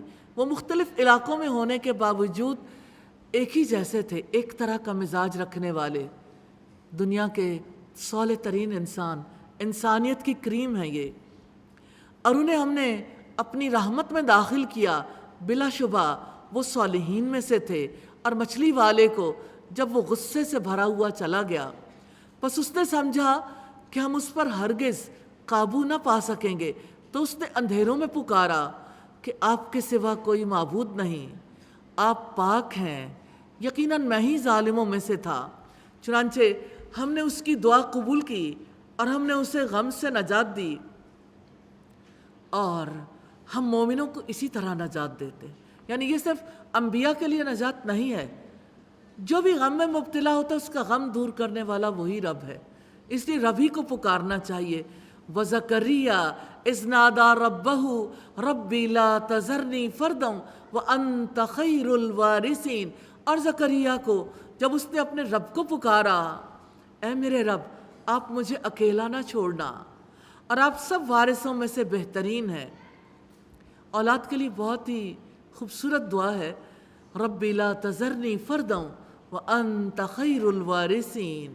اور زکریا کو جب اس نے اپنے رب کو پکارا بڑھاپے میں، جبکہ ان کی بیوی بانجھ تھی، تب انہوں نے رب کو پکارا۔ بے اولاد لوگوں کے لیے یہ دعا بہت کارگر ہے۔ اپنے رب سے پوری امید سے یقین کے ساتھ دعا کیجیے، اسی طرح سے دعا کرنی چاہیے۔ اللہ سبحانہ و تعالیٰ سے دعا ہے سب بے اولادوں کو اولاد نصیب فرمائے۔ فَاسْتَجَبْنَا لَهُ وَوَهَبْنَا لَهُ يَحْيَىٰ وَأَصْلَحْنَا لَهُ زَوْجَهُ، تو ہم نے اس کی دعا قبول کی اور اسے یحییٰ سے نوازا اور اس کی بیوی کو اس کے لیے درست کر دیا۔ یقیناً وہ نیک کاموں میں جلدی کرتے تھے اور ہمیں رغبت اور خوف سے پکارتے تھے، اور ہمارے لیے عاجزی کرنے والے تھے۔ واللتی احسنت فرجہا، اور وہ عورت جس نے اپنی عصمت کی حفاظت کی تھی۔ کتنی خوش نصیبی ہے سیدہ مریم کی، اللہ سبحانہ و تعالیٰ نے گواہی دی ہے کہ اس نے اپنی عصمت کی حفاظت کی تھی، تو ہم نے اس میں اپنی روح میں سے پھونکا اور ہم نے اسے اور اس کے بیٹے کو جہانوں کے لیے نشانی بنا دیا۔ ان ھذہ امتکم امۃ واحدہ، یقیناً یہ تمہاری امت ایک ہی امت ہے اور میں تمہارا رب ہوں، سو تم میری عبادت کرو۔ اس سے مراد یہ ہے کہ انبیاء کا دین یا ان کا طریقہ ایک ہی ملت ہے، سبھی توحید پر قائم تھے۔ سیدنا ابو ہریرہ نے بیان کیا کہ نبی کریم صلی اللہ علیہ وسلم نے فرمایا، انبیاء علیہ السلام علاتی بھائیوں کی طرح ہیں، ان کے مسائل میں اگرچہ اختلاف ہے لیکن دین سب کا ایک ہے، یعنی وہ اپنے اپنے سوسائٹی کی پرابلمز کو ایڈریس کرتے رہے لیکن دین سب کا ایک ہے، اور انہوں نے اپنا معاملہ آپس میں ٹکڑے ٹکڑے کر دیا۔ سبھی ہماری طرف لوٹنے والے ہیں، انبیاء نے ٹکڑے ٹکڑے نہیں کیا، ان کے فالوورز نے۔ کرنے والے کام ہے اللہ تعالیٰ سے دعائیں کرنا، تسبیح کرنا، اللہ سبحانہ و تعالیٰ کی عبادت کرنا، نیک کاموں میں دوڑ دھوپ کرنا، اللہ تعالیٰ کو رغبت اور خوف سے پکارنا۔ جن کاموں سے روکا گیا اللہ تعالیٰ کی آیات کو جھٹلانا، ظلم کرنا، دین کو آپس میں ٹکڑے ٹکڑے کرنا کمٹمنٹ پوائنٹ ہے۔ انبیاء کی دعائیں یاد کر کے اپنی دعاؤں میں شامل کرنی ہے، انشاءاللہ کریں گے انشاءاللہ۔ رکوع نمبر 7 ہے قیامت دور نہیں ہے۔ 6 مین پوائنٹس ہیں: علامت قیامت، مناظر قیامت، اللہ تعالیٰ کا فیصلہ، اے محمد رسول نے کہا، اور تعلق باللہ۔ نیک اعمال کے لیے کوشش کا کئی گنا اجر دیا جائے گا۔ فرمایا فَمَن يَعْمَلْ مِنَ الصَّالِحَاتِ وَهُوَ مُؤْمِنٌ فَلَا كُفْرَانَ لِسَعْيِهِ وَإِنَّا لَهُ كَاتِبُونَ، پس جو شخص نیکی کا کوئی عمل کرے اور وہ ایمان والا ہو تو اس کی کوشش کی ناقدری نہیں ہوگی، اور یقیناً ہم ہی اسے لکھنے والے ہیں۔ وَحَرَامٌ عَلَىٰ قَرْيَةٍ أَهْلَكْنَاهَا أَنَّهُمْ لَا يَرْجِعُونَ، اور حرام ہے اس بستی پر جس کو ہم نے ہلاک کر دیا ہو، یقیناً وہ واپس نہیں لوٹیں گے۔ کسی بستی پر لوٹنے کو حرام کرنے کا مطلب یہ ہے کہ پھر وہ لوٹ کر نہیں آتی، یعنی انہیں دوبارہ زندگی نہیں ملتی، اور جس کے اندر ایمان کی طرف لوٹنے کی استعداد ختم ہو جائے پھر وہ ایمان نہیں لاتے۔ لوگوں کو چاہیے کہ ان اعمال پر ڈٹے رہنے سے بچیں جو ہلاکت کا سبب بنتے ہیں۔ حتی اذا فتحت یأجوج ومأجوج وہم من کل حدب ینسلون، حتیٰ کہ جب یاجوج اور ماجوج کھول دیے جائیں گے اور وہ ہر بلندی سے دوڑ پڑیں گے اور وہ سچا وعدہ قریب آ جائے گا، اچانک ان لوگوں کی نگاہیں پھٹی کی پھٹی رہ جائیں گی جنہوں نے کفر کیا، اور وہ کہیں گے یا ویلنا، ہائے ہماری بربادی، قد کننا فی غفلت من ھذا، یقیناً ہم اس سے غفلت میں تھے بلکہ ہم ہی ظالم تھے۔ بلا شبہ تم اور وہ جن کی اللہ تعالیٰ کے سوا تم عبادت کیا کرتے تھے سب جہنم کا ایندھن ہے، تم سب اس میں داخل ہونے والے ہو۔ اگر یہ معبود ہوتے تو اس میں داخل نہ ہوتے، اور یہی سب اس میں ہمیشہ رہنے والے ہیں۔ لہم فیہا زفیر وہم فیہا لا یسمعون، اس میں ان کے لیے گدھے کی سی آواز ہوگی اور وہ اس میں کچھ نہ سنیں گے۔ یقیناً جن کے لیے ہماری جناب سے بھلائی کا فیصلہ پہلے ہو چکا وہ اس جہنم سے دور رکھے گئے ہوں گے، وہ اس کی آہٹ بھی نہ سنیں گے، اور وہ ان نعمتوں میں ہمیشہ رہنے والے ہوں گے جنہیں ان کے دل چاہیں گے۔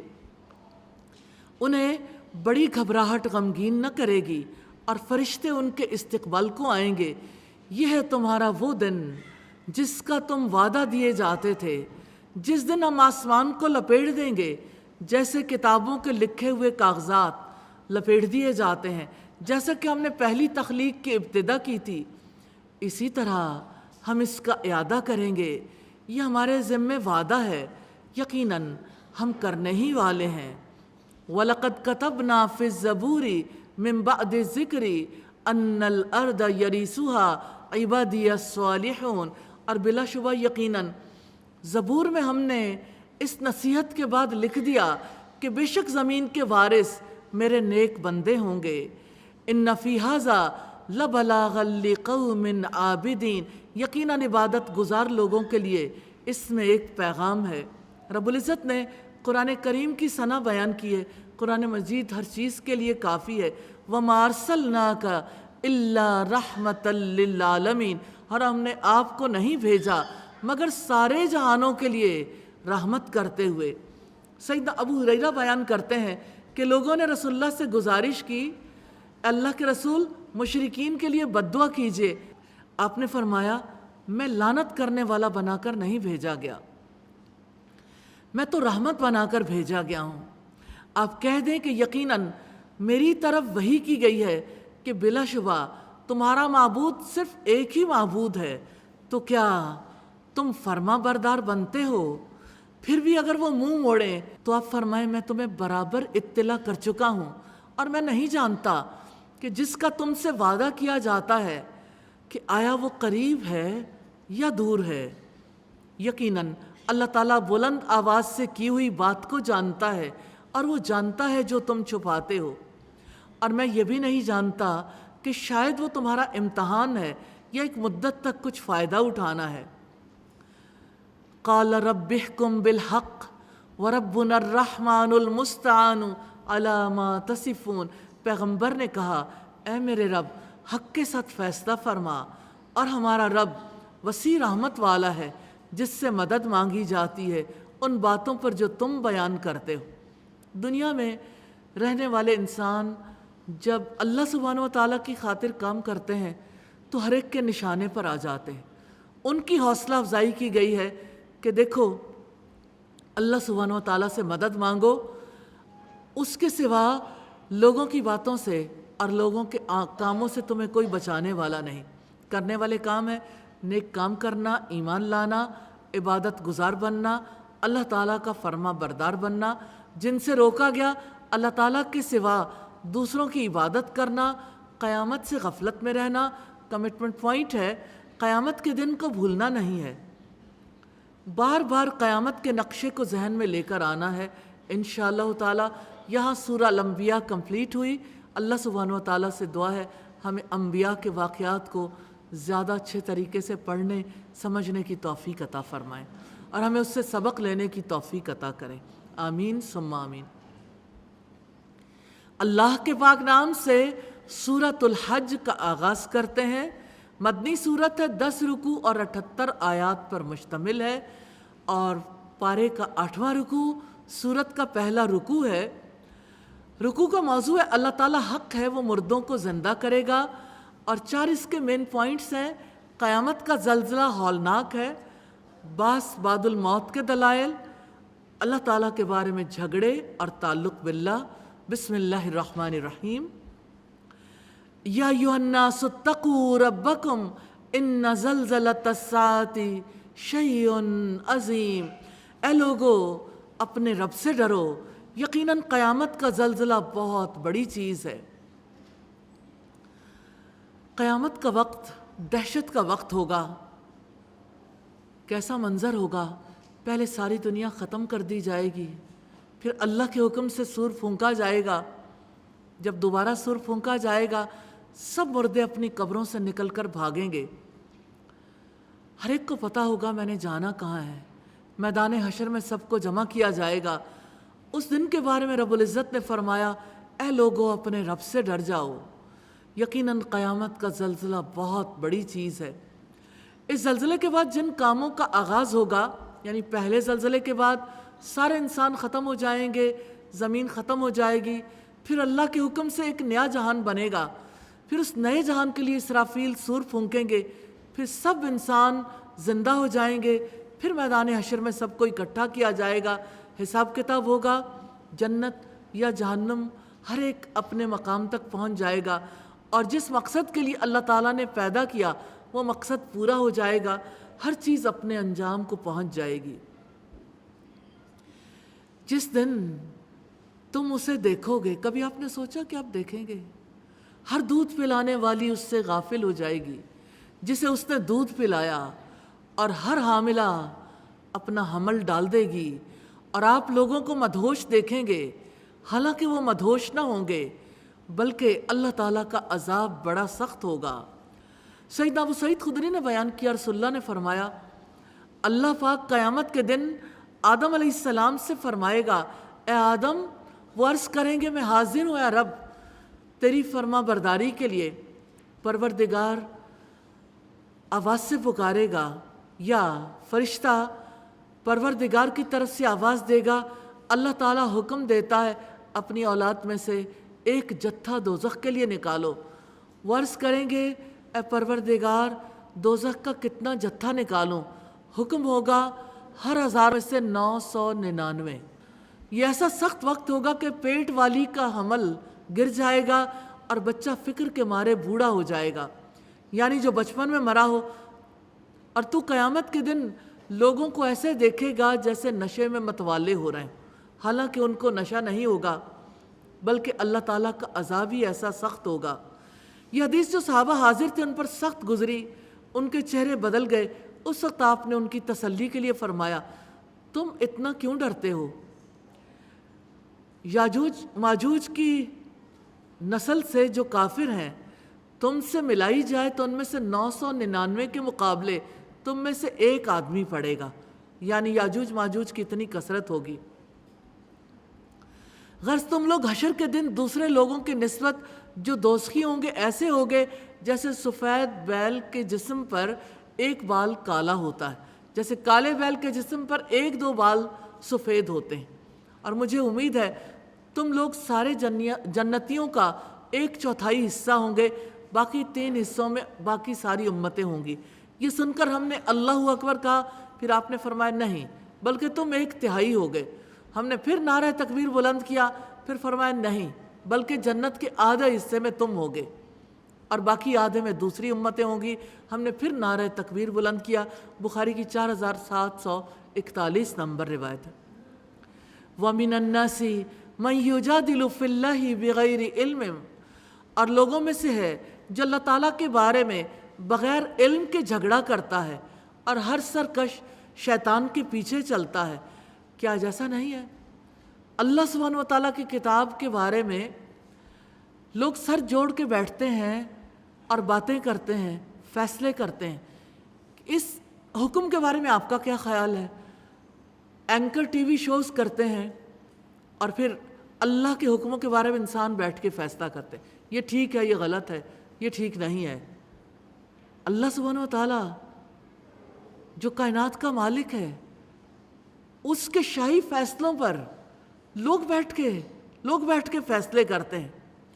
اس طرح اللہ کی ذات کے بارے میں جھگڑے ہوتے ہیں، اور سب سے بڑا جھگڑا جو دنیا میں ہے اللہ کی اولاد ہے۔ لوگ اس بارے میں بھی جھگڑا کرتے ہیں، کیا اللہ تعالیٰ دوبارہ پیدا کرنے کی قدرت رکھتا ہے؟ جیسے عاص بن وائل ایک ہڈی نکال کر لایا تھا، قبر سے ریزہ ریزہ کر کے کہنے لگا، اے محمد تم کہتے ہو اللہ مردوں کو زندہ کرے گا، پھر اس کو زندہ کر کے دکھا دو۔ یہ اللہ تعالیٰ کی ذات کے بارے میں، اس کی قدرت کے بارے میں جھگڑے ہیں۔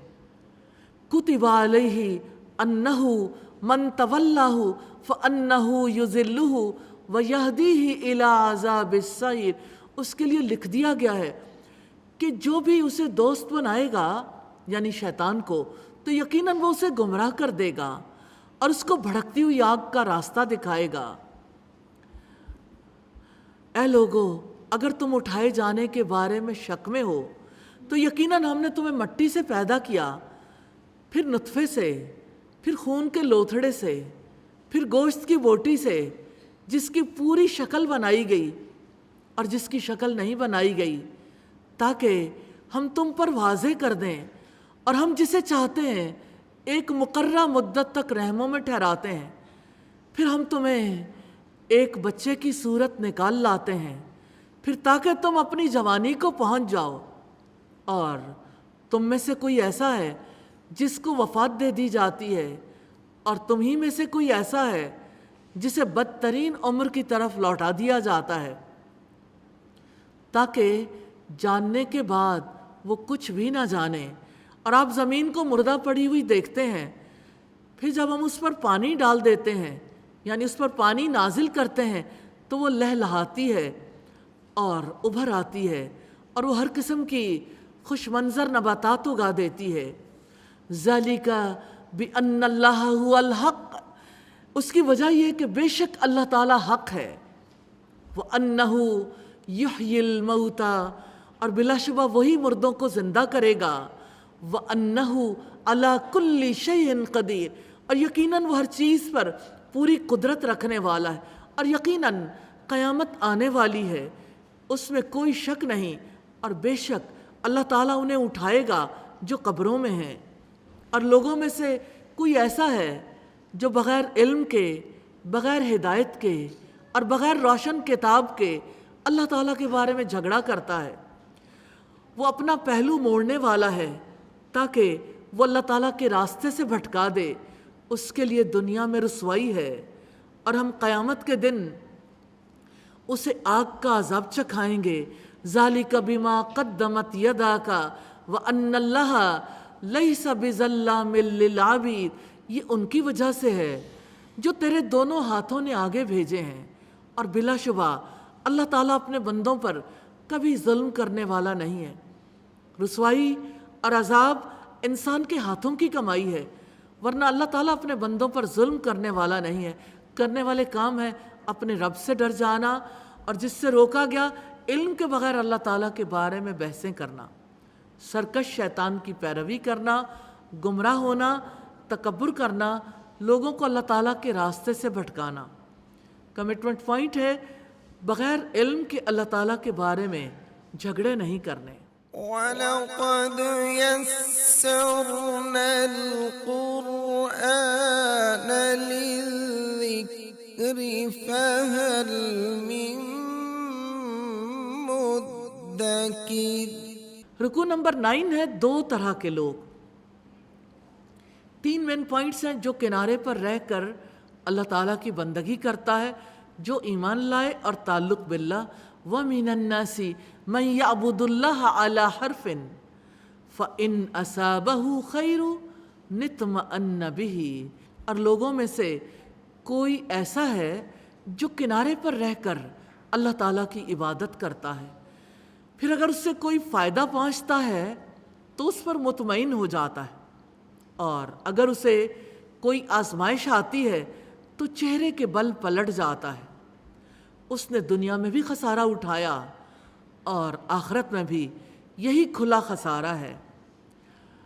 کنارے پر وہ شخص رہتا ہے جس کی حقیقی دلچسپیاں اپنے مفادات سے ہوتی ہیں، لیکن ہلکے پھلکے اثر کی وجہ سے دین سے وابستہ بھی ہو جاتا ہے۔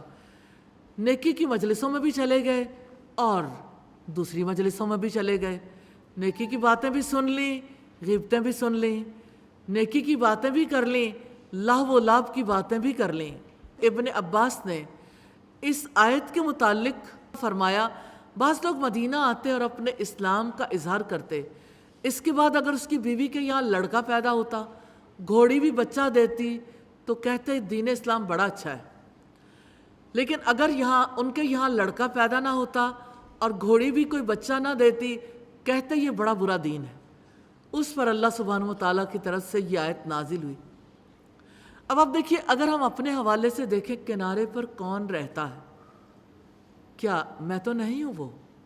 کیا آپ تو نہیں رہتے؟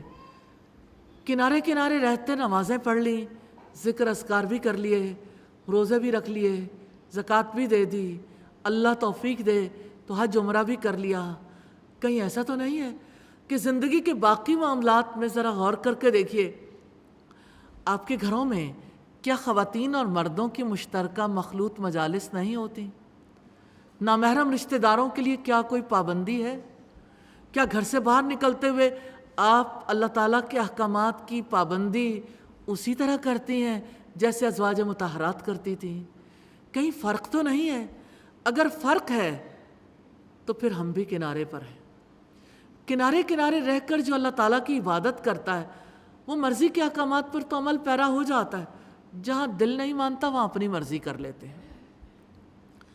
لوگوں کے دل میں یہ ہوتا ہے کہ اگر ہم نے رب کی بات ماننی ہے تو ہمیں دنیا میں مال بھی ملے، عزت بھی ملے، اقتدار بھی ملے تب تو ٹھیک ہے، اور اگر اللہ تعالیٰ کی طرف سے کوئی آزمائش آ گئی پھر یہ دین اچھا نہیں ہے۔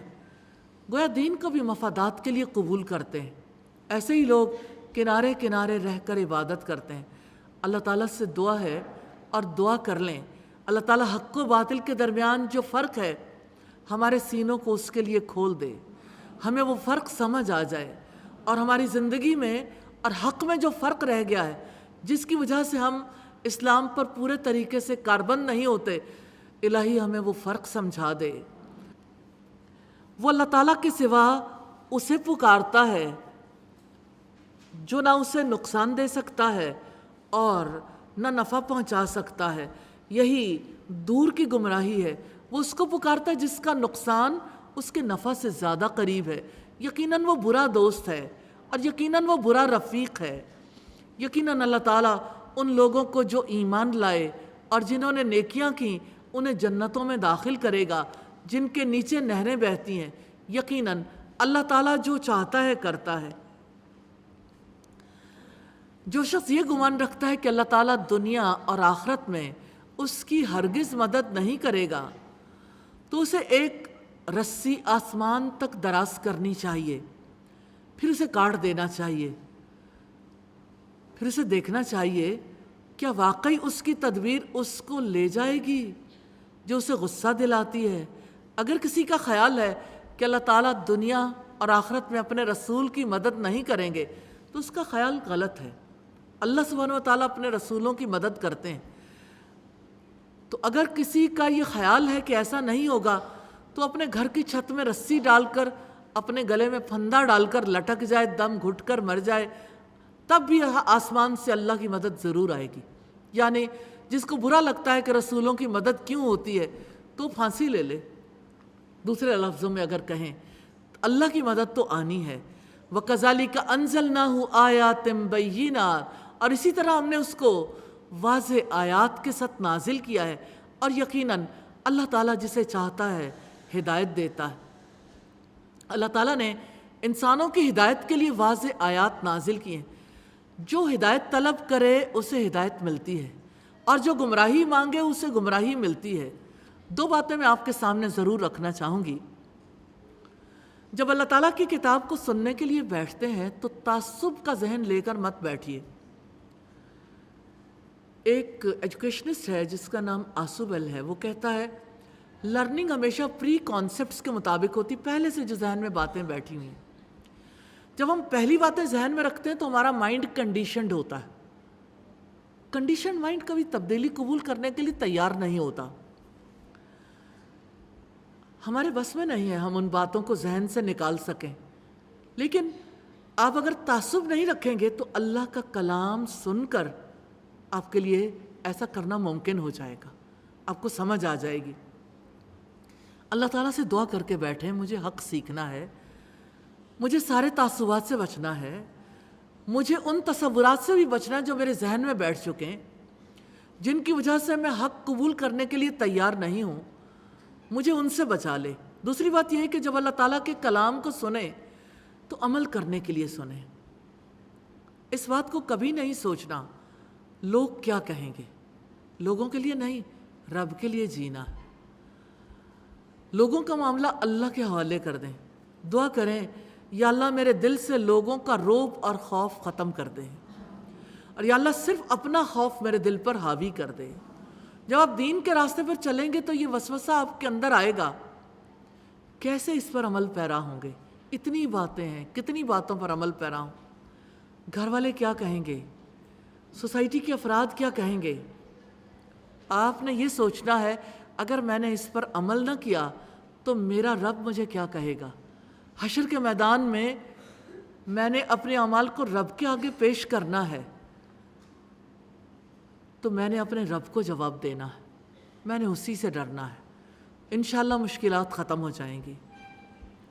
یقیناً جو لوگ ایمان لائے اور جو لوگ یہودی بن گئے اور سابی اور نصارہ اور مجوسی اور جنہوں نے شرک کیا، بے شک اللہ تعالیٰ ان کے درمیان قیامت کے دن فیصلہ کر دے گا۔ یقیناً اللہ تعالیٰ ہر چیز پر گواہ ہے۔ کیا آپ نے نہیں دیکھا کہ یقیناً اللہ تعالیٰ ہی کو سجدہ کرتا ہے جو کچھ آسمانوں میں ہے اور جو زمین میں ہے، اور سورج اور چاند اور تارے اور پہاڑ اور درخت اور جاندار اور بہت سے لوگ بھی، اور بہت سے لوگ ایسے بھی ہیں جن پر عذاب ثابت ہو چکا ہے، اور جسے اللہ تعالیٰ ذلیل کر دیتا ہے اسے پھر کوئی عزت دینے والا نہیں۔ یقیناً اللہ تعالیٰ جو چاہتا ہے کرتا ہے۔ ھذان خصمان اختصموا فی ربہم، یہ دو جھگڑنے والے گروہ ہیں جنہوں نے اپنے رب کے بارے میں جھگڑا کیا ہے۔ تو جن لوگوں نے کفر کیا ان کے لیے آگ کے کپڑے کاٹے جا چکے ہیں، کھولتا ہوا پانی ان کے سروں پر ڈالا جائے گا۔ اللہ کی باتیں بدلنے والی نہیں ہیں، یہ سچی باتیں ہیں، جو رب نے کہا وہ ضرور ہونے والا ہے۔ اور یہ جو بات ہے نا ھذان خصمان، یہ دو جھگڑنے والے گروہ ہیں، اس سے مراد جنگ بدر میں لڑنے والے بھی ہو سکتے ہیں۔ آغاز میں ایک گروہ سیدنا علی، سیدنا حمزہ اور سیدنا عبید تھے، اور دوسری طرف عتبہ، شیبہ اور ولید بن عتبہ تھے۔ اور اللہ تعالیٰ نے سروں پر ڈالے جانے والے پانی کے بارے میں کہا جس سے وہ سب پگھلا دیا جائے گا جو ان کے پیٹوں میں ہوگا، اور ان کی کھالیں بھی، اور ان کے لیے لوہے کے ہتھوڑے ہوں گے۔ سیدنا برا بن عازب بیان کرتے ہیں رسول اللہ نے عذاب قبر کا ذکر کرتے ہوئے فرمایا، پھر اس پر ایک اندھا گونگا فرشتہ مقرر کر دیا جاتا ہے، اس کے پاس بھاری گرز ہوتا ہے، اگر اسے پہاڑ پر مارا جائے تو پہاڑ مٹی مٹی ہو جائے، پھر وہ اسے اس کے ساتھ ایسی چوٹ مارتا ہے جس کی آواز جنوں اور انسانوں کے علاوہ مغرب اور مشرق کے درمیان کی ساری مخلوق سنتی ہے، پھر وہ ریزہ ریزہ ہو جاتا ہے۔ کلما ارادوا ان یخرجوا منها من غم اعیدوا فیها وذوقوا عذاب الحریق، جب کبھی وہ سخت گھٹن کی وجہ سے ارادہ کریں گے کہ جہنم سے نکلیں، وہ اس میں لوٹا دیے جائیں گے اور تم آگ کا عذاب چکھو۔ استغفر اللہ۔ کرنے والے کام ہے ایمان لا کر نیک عمل کرنا، ایک اللہ کو سجدہ کرنا، جن سے روکا گیا کنارے پر رہ کر اللہ تعالیٰ کی عبادت کرنا، ایک اللہ کے سوا دوسروں کو پکارنا، یہ گمان رکھنا کہ اللہ تعالیٰ دنیا اور آخرت میں ایمان والوں کی مدد نہیں کرے گا، رب کے بارے میں جھگڑا کرنا، رب کا انکار کرنا۔ کمٹمنٹ پوائنٹ ہے اللہ تعالیٰ کی پوری غلامی کرنی ہے، کنارے کنارے رہ کر اللہ تعالیٰ کی بندگی نہیں کرنی۔ رکوع نمبر 10 ہے 2 طرح کی سرگرمیاں، 4 مین پوائنٹس ہیں۔ جو ایمان لائے، جن لوگوں نے انکار کیا، مسجد حرام، تعلق باللہ۔ یقیناً جو لوگ ایمان لائے اور جنہوں نے نیک عمل کیے ان کو اللہ تعالیٰ ایسے باغوں میں داخل کرے گا جن کے نیچے سے نہریں بہہ رہی ہوں، وہاں انہیں سونے کے کنگن اور موتی پہنائے جائیں گے، اور اس میں ان کا لباس ریشم کا ہوگا۔ وَہُدُوا إِلَى الطَّيِّبِ مِنَ الْقَوْلِ وَهُدُوا إِلَى صِرَاطِ الْحَمِيدِ، اور انہیں پاکیزہ بات کی ہدایت بخشی گئی، اور انہیں تمام تعریفوں کے مالک کے راستے کی طرف ہدایت دی گئی۔ تو لا الہ الا اللہ جو کہ سب سے افضل کلمہ ہے، اور یہ کلمہ اخلاص ہے، اور دیگر تمام کلمات جو اللہ تعالیٰ کی تسبیح اور اس کی حمد اور اس کے ذکر کے لیے ہیں، انہیں ان پاکیزہ کلمات کی ہدایت دی گئی۔ یقیناً جن لوگوں نے کفر کیا اور جو اللہ تعالیٰ کے راستے سے اور مسجد حرام سے روکتے ہیں، جسے ہم نے تمام لوگوں کے لیے بنایا ہے، جس میں مقامی باشندے اور باہر سے آنے والے برابر ہیں، اور جو شخص کج روی سے اس میں ظلم کرنے کا ارادہ کرے گا ہم اسے دردناک عذاب کا مزہ چکھائیں گے۔ کرنے والے کام ہے ایمان لا کر نیک عمل کرنا، کفر کرنا، مسجد حرام سے روکنا، مسجد حرام میں ظلم کرنا۔ کمٹمنٹ پوائنٹ ہے اللہ تعالیٰ سے دعا کرنی ہے پاکیزہ بات کو قبول کرنے کی ہدایت دیں، اپنے راستے پر چلنے کی، خود کو ڈالنے کی توفیق عطا فرمائیں۔ رکوع نمبر 11 ہے تعمیر کعبہ کا مقصد ہے۔ 5 مین پوائنٹس ہیں۔ مقاصد تعمیر کعبہ، شرک کی مثال ہے، شاعر اللہ کا احترام ہے اور قربانی اور تعلق باللہ۔ وَإِذْ بَوَّأْنَا لِإِبْرَاهِيمَ مَكَانَ الْبَيْتِ، اور جب ہم نے ابراہیم کے لیے بیت اللہ کی جگہ متعین کی کہ میرے ساتھ کسی کو شریک نہ بنائیں اور میرے گھر کو طواف کرنے والوں اور قیام کرنے والوں اور رکوع اور سجدہ کرنے والوں کے لیے پاک رکھیں، اور لوگوں میں حج کا اعلان کر دیں، وہ آپ کے پاس پیدل اور ہر لاغر اونٹ پر سوار ہو کر آئیں گے، وہ دور دراز راستوں سے آئیں گے تاکہ وہ اپنے منافع کے لیے حاضر ہوں، اور چند معلوم دنوں میں چوپائے مویشیوں پر اللہ تعالیٰ کا نام ذکر کریں جو اس نے انہیں عطا فرمائے، سو ان میں سے خود بھی کھاؤ اور تنگ دست محتاج کو بھی کھلاؤ۔ پھر چاہیے کہ وہ اپنا میل کچیل دور کریں، یعنی بال کاٹ لیں، ناخن کاٹ لیں، غسل کر کے خوشبو استعمال کر لیں، سلے ہوئے کپڑے پہن لیں اور اپنی نظریں پوری کریں اور اس قدیم گھر کا خوب طواف کریں۔ نیکی کی نظریں یہاں پہ مراد ہیں جو بیت اللہ کی زیارت سے متعلق ہیں۔ ذَلِكَ وَمَن يُعَظِّمْ حُرُمَاتِ اللَّهِ فَهُوَ خَيْرٌ لَهُ،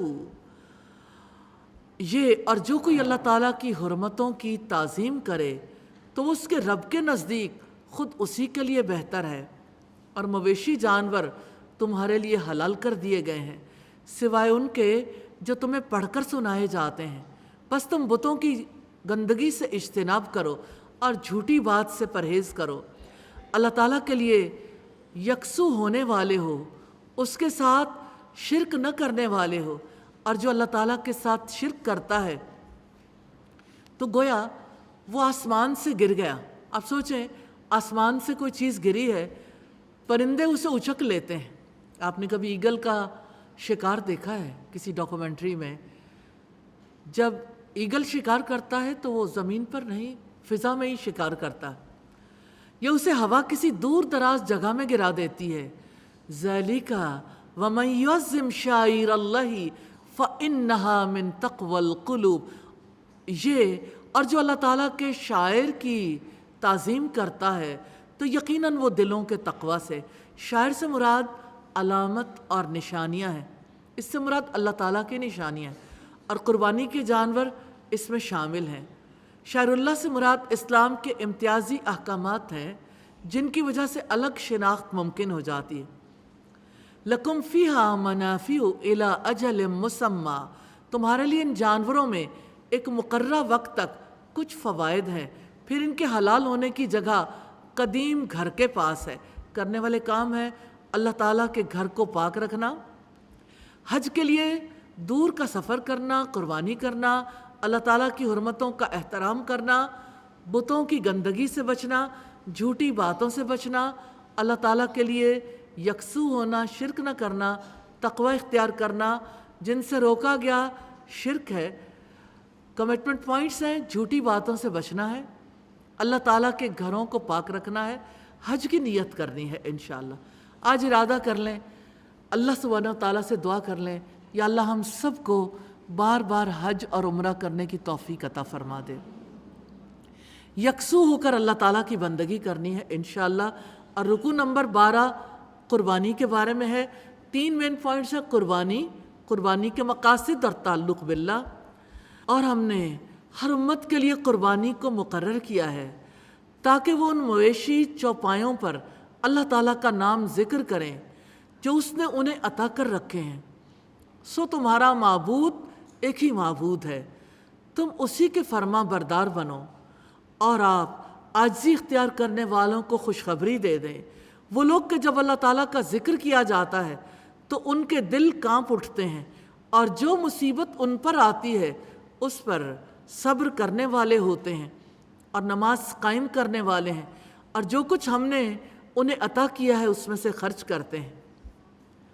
اور ہم نے قربانی کے اونٹوں کو تمہارے لیے شاعر اللہ میں شامل کیا ہے، ان میں تمہارے لیے بہت بھلائی ہے، سو ان پر اللہ تعالیٰ کا نام ذکر کرو کہ وہ گھٹنا بندھے کھڑے رہنے والے ہوں، پھر جب ان کے پہلو گر پڑیں تو ان میں سے خود بھی کھاؤ اور قناعت پسند اور مانگنے والے کو بھی کھلاؤ۔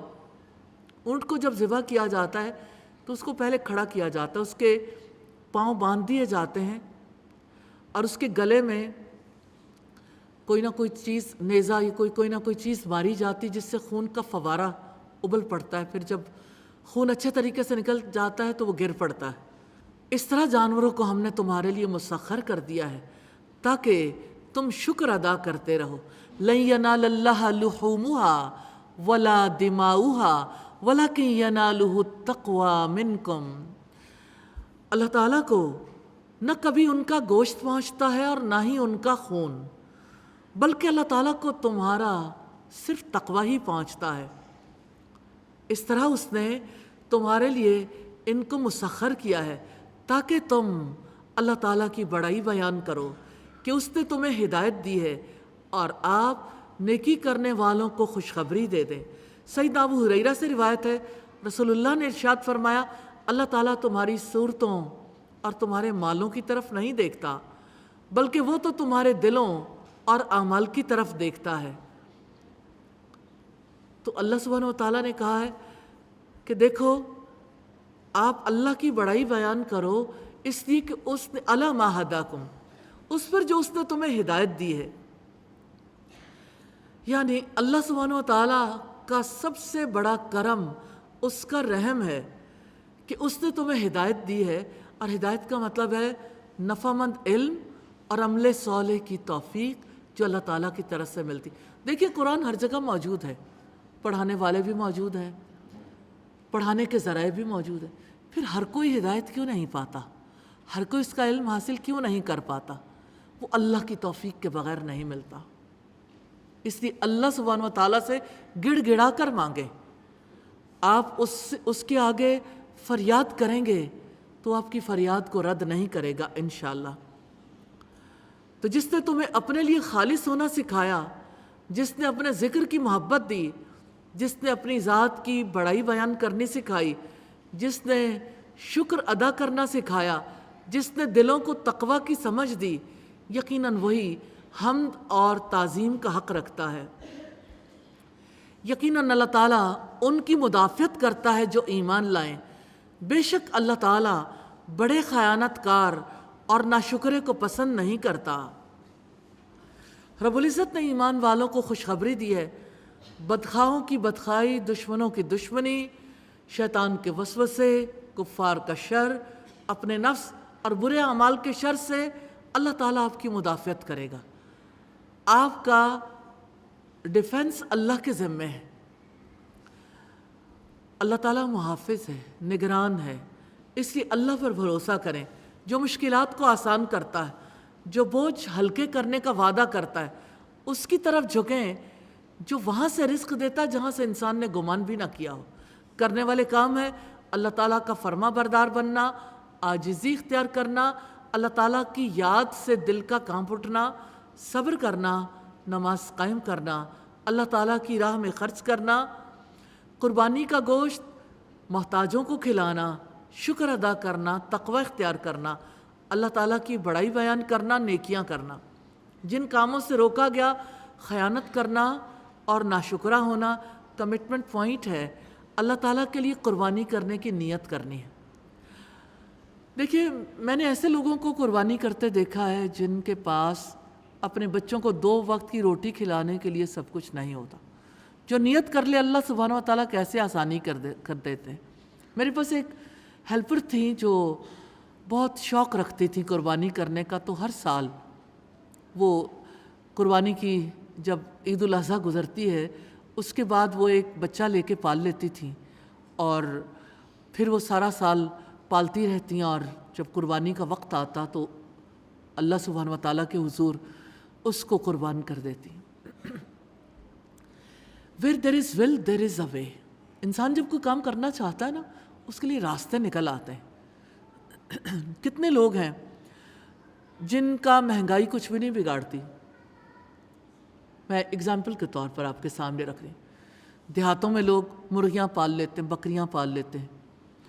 دیہاتوں میں لوگ اپنے لیے ایسے انتظام کر لیتے ہیں کہ انہیں اناج مل جائے، ان کی تھوڑی سی سبزی ہو جائے، ان کے لیے گوشت مرغی اور بکری کی صورت میں موجود ہوتا ہے، اور وہ بھی کبھی کبھی دودھ کے لیے بھی کوئی نہ کوئی ایسا انتظام کر لیتے ہیں، اس لیے انہیں باقی چیزوں کا بہت زیادہ فرق نہیں پڑتا۔ تو جب کسی نے کوئی کام کرنا ہوتا ہے تو اس کے لیے راستے نکالتا ہے۔ پہلی چیز ارادہ ہے۔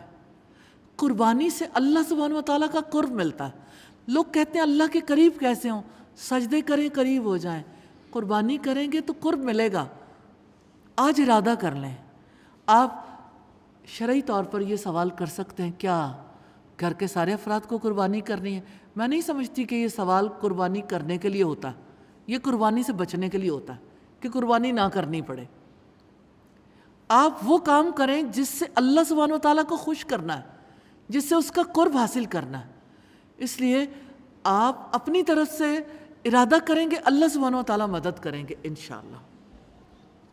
تو اللہ تعالیٰ کے لیے قربانی کی نیت کرنی ہے انشاءاللہ۔ رکوع نمبر 13 ہے، اسلامی نظریہ حیات کے لیے اور اس کی مدافعت کے لیے جنگ کی اجازت ہے۔ 6 مین پوائنٹس ہیں۔ جنگ کی اجازت دے دی گئی، اسلامی حکومت کی ذمہ داریاں، جھٹلانے والے پکڑ لیے گئے، دل اندھے ہو جاتے ہیں، لوگ عذاب کے لیے جلدی مچا رہے ہیں، تعلق باللہ۔ اذن للذین یقاتلون بانہم ظلموا، انہیں بھی اجازت دے دی گئی جن سے جنگ کی جا رہی ہے، کیونکہ یقیناً ان پر ظلم کیا گیا، اور بلا شبہ اللہ تعالیٰ ان کی مدد پر یقیناً پوری قدرت رکھنے والا ہے۔ جن لوگوں کو اپنے گھروں سے ناحق نکال دیا گیا ہے صرف اس وجہ سے کہ وہ کہتے ہیں اللہ تعالیٰ ہمارا رب ہے، اور اگر اللہ تعالیٰ کا لوگوں کو ایک دوسرے کے ذریعے دور کرنا نہ ہو تو یقیناً ڈھا دیے جاتے خانقاہیں اور کلیسائیں اور عبادت گاہیں اور مسجدیں جن میں اللہ تعالیٰ کا کثرت سے ذکر کیا جاتا ہے، اور اللہ تعالیٰ یقیناً ضرور اس کی مدد کرے گا جو اللہ تعالیٰ کی مدد کرے گا۔ بے شک اللہ تعالیٰ بہت قوت والا، سب پر غالب ہے۔ عبادت گاہوں کی حفاظت کیسے کی جاتی ہے؟ رب العزت نے یہ واضح کیا ہے کہ یہ عبادت گاہیں واقعی نہ رہیں اگر دنیا سے ظلم مٹانے کی کوششیں نہ کی جائیں۔ دنیا میں جب لوگ ظلم کے خلاف اٹھ کھڑے ہوتے ہیں، عبادت گاہوں میں عبادت کرنے والے عبادت کر سکتے ہیں۔ عبادت گاہوں کی حفاظت تبھی ہو سکتی جب ان کے لیے کوئی قوت مدافعت رکھنے والا ہو جو اپنی قوت کے بل پر اپنا دفاع کر سکیں۔ آگے اسلامی حکومت کے 4 بنیادی اغراض و مقاصد بتائے گئے۔ یہ لوگ ہیں، اگر ہم انہیں زمین میں اقتدار عطا کریں تو وہ نماز قائم کریں گے اور زکوٰۃ دیں گے اور معروف کا حکم دیں گے اور منکر سے روکیں گے، اور سب کاموں کا انجام اللہ تعالیٰ ہی کے اختیار میں ہے۔ یعنی 4 کام ہیں جو اسلامی حکومت کی ذمہ داری میں ہے: نماز قائم کرنا، زکوٰۃ کا نظام قائم کرنا، نیکی کا حکم دینے کے لیے امر بالمعروف اور نہی عن المنکر کا ڈپارٹمنٹ قائم کرنا۔ تو یہ 4 بنیادی کام ہیں جو اسلامی حکومت کی ذمہ داری ہے۔ اس کا یہ مطلب نہیں ہے کہ دیگر ذمہ داریاں نہیں ہیں، دیگر ذمہ داریاں اپنی جگہ پر ہیں، رعایا کی خوشحالی کی، رعایا کی تعلیم و تربیت کی، رعایا کی جو ہے ان کے حقوق کے تحفظ کی۔ وَإِن يُكَذِّبُوكَ، اور اگر وہ آپ کو جھٹلاتے ہیں تو بلا شبہ ان سے پہلے قوم نوح، عاد اور سمود جھٹلا چکے ہیں۔ وقوم ابراہیم وقوم لوط، اور قوم ابراہیم اور قوم لوط اور اہل مدین بھی جھٹلا چکے ہیں، اور موسیٰ کو بھی جھٹلایا گیا۔ تو کافروں کو میں نے ڈھیل دے دی، پھر میں نے انہیں پکڑ لیا، تو کیسا تھا میرا عذاب۔ چنانچہ کتنی ہی بستیاں ہیں جنہیں ہم نے ہلاک کیا اس حال میں کہ وہ ظالم تھیں، چنانچہ وہ اپنی چھتوں پر گری پڑی ہیں، اور کتنے ہی کنویں بیکار چھوڑے ہوئے ہیں اور چونا گچ محل جن کے رہنے والوں نے انہیں مضبوط بنایا، خوب سجایا، آج کہاں جا کر وہ سو گئے، ان کے محلات ویران ہیں۔ اللہ تعالیٰ کے عذاب نے ان کا نام و نشان تک نہ چھوڑا۔ تو کیا وہ زمین میں چلے پھرے نہیں کہ ان کے لیے ایسے دل ہوں جن سے وہ سمجھتے ہوں، یا ایسے کان ہوں جن سے وہ سنتے ہوں؟ بس یقیناً آنکھیں اندھی نہیں ہوتی، لیکن وہ دل اندھے ہوتے ہیں جو سینوں میں ہیں، اور یہ لوگ آپ سے عذاب کو جلدی مانگتے ہیں، اور اللہ تعالیٰ ہرگز اپنے وعدے کے خلاف نہیں کرے گا، اور یقیناً آپ کے رب کے ہاں ایک دن 1000 سال کی مانند ہے اس گنتی سے جو تم شمار کرتے ہو، اور کتنی بستیاں ہیں جنہیں میں نے ڈھیل دی اس حال میں کہ وہ ظالم تھیں، پھر میں نے انہیں پکڑ لیا اور میری ہی طرف لوٹ کر آنا ہے۔ کرنے والے کام ہے اللہ تعالیٰ کو اپنا رب بنانا، نماز قائم کرنا، زکوٰۃ ادا کرنا، معروف کا حکم دینا، منکر سے روکنا، جن سے روکا گیا عذاب مانگنے میں جلدی کرنا۔ کمٹمنٹ پوائنٹس ہیں، اسلامی حکومت کے قیام کے لیے اپنے فیلڈ میں کوششیں جاری رکھنی ہیں تاکہ باطل کو نظریاتی شکست دیں، اپنے گھر والوں کو، اپنے رشتہ داروں کو، اپنے ارد گرد والوں کو ذہنی اور عملی طور پر باطل طریقوں کی پیروی سے بچانا ہے انشاءاللہ۔ وَلَقَدْ يَسَّرْنَا الْقُرْآنَ لِلذِّكْرِ فَهَلْ مِن مُدَّكِرٍ۔ رکوع نمبر 14 ہے، اللہ تعالیٰ دعوت اسلامی کو شیطان کی سازشوں سے بچاتے ہیں۔ اس کے 6 مین پوائنٹس ہیں۔ شیطان خلل اندازیاں کرتا ہے۔ شیطان کو موقع کیوں دیا جاتا ہے؟ نبی کا کام، 2 طرح کے لوگوں کا 2 طرح کا انجام، قیامت کے دن فیصلہ ہوگا، اور تعلق باللہ۔ قُلْ يَا أَيُّهَا النَّاسُ إِنَّمَا أَنَا لَكُمْ نَذِيرٌ مُبِينٌ۔ آپ کہہ دیں اے لوگو، یقیناً میں تمہیں کھلا خبردار کرنے والا ہوں۔ تو وہ لوگ جو ایمان لائے اور انہوں نے نیکیاں کی، ان کے لیے بڑی مغفرت اور باعزت رزق ہے، اور جن لوگوں نے ہماری آیات کے بارے میں کوششیں کی اس حالت میں کہ وہ نیچا دکھانے والے ہیں، وہی دوزخ والے ہیں۔ معاجزین، عاجز کرنے والے ہیں، نیچا دکھانے والے ہیں، ان کا گمان ہے کہ وہ عاجز کر دیں گے، لیکن اللہ تعالیٰ ان پر گرفت کرتا ہے اور اللہ قدرت رکھتا ہے۔ نیچا دکھانے کی کوششیں ایسی ہوتی ہیں جیسے ہمارے یہاں اللہ سبحانہ و تعالیٰ کے قانون پر تنقید کی جاتی ہے۔ جیسے میں نے پہلے بھی بتایا، کئی سوشل میڈیمز جو مسلسل اللہ سبحانہ و تعالیٰ کے بارے میں، رسول اللہ کے بارے میں، اسلام کے بارے میں نیگیٹو پروپیگنڈا جاری رکھتے ہیں، اسی ملک کے اندر کس طرح سے باقاعدہ طور پر مہم چلاتے ہیں کہ یہ دیکھو اللہ کے اصول کو، اگر اللہ سبحانہ و تعالیٰ رزق دینے والا ہے تو فلاں جگہ پہ لوگ مر کیوں رہے ہیں؟ اگر آپ کا خدا ایسا ہے کہ جو مہربان ہے، رحم کرنے والا ہے، تو پھر بچے مرض سے مر کیوں جاتے ہیں؟ بچوں پر وہ رحم کیوں نہیں کرتا؟ وہ خواتین کے ساتھ اتنا برا معاملہ کیوں کرتا ہے؟ وہ فلاں معاملہ کیوں کرتا ہے؟ یہ لوگوں کا گمان ہے کہ وہ اللہ کو عاجز کر دینے والے ہیں اپنی باتوں سے۔ وَمَا أَرْسَلْنَا مِن قَبْلِكَ مِن رَّسُولٍ وَلَا نَبِيٍّ إِلَّا إِذَا تَمَنَّى أَلْقَى الشَّيْطَانُ فِي أُمْنِيَّتِهِ۔ اور ہم نے آپ سے پہلے کوئی رسول اور نبی نہیں بھیجا مگر اس نے تمنا کی تو شیطان نے اس کی تمنا میں خلل ڈال دیا۔ تو جو کچھ بھی شیطان ڈالتا ہے اللہ تعالیٰ اس کو مٹا دیتا ہے، پھر اللہ تعالیٰ اپنی آیات پختہ کر دیتا ہے، اور اللہ تعالیٰ سب کچھ جاننے والا، کمال حکمت والا ہے، تاکہ جو شیطان ڈالتا ہے اللہ تعالیٰ اسے ان لوگوں کے لیے فتنہ بنا دے جن کے دلوں میں بیماری ہے اور جن کے دل سخت ہیں، اور بے شک ظالم یقیناً دور کی مخالفت میں ہے، اور تاکہ جن لوگوں کو علم دیا گیا ہے وہ جان لیں کہ آپ کے رب کی جانب سے یقیناً وہ حق ہے، تو وہ اس پر ایمان لے آئیں، بس ان کے دل اس کے لیے عاجز ہوں۔ اور یقیناً اللہ تعالیٰ ان لوگوں کو جو ایمان لائے سیدھے راستے کی طرف ضرور ہدایت دینے والا ہے، اور جن لوگوں نے کفر کیا وہ ہمیشہ اس سے شکی میں پڑے رہیں گے حتیٰ کہ ان پر اچانک قیامت آ جائے یا ان پر 5 دن کا عذاب آ جائے۔ اس دن بادشاہت اللہ تعالیٰ کے لیے ہوگی، وہ ان کے درمیان فیصلہ کرے گا۔ پھر جو لوگ ایمان لائے ہیں اور جنہوں نے نیکیاں کی وہ نعمت بھری جنتوں میں ہوں گے۔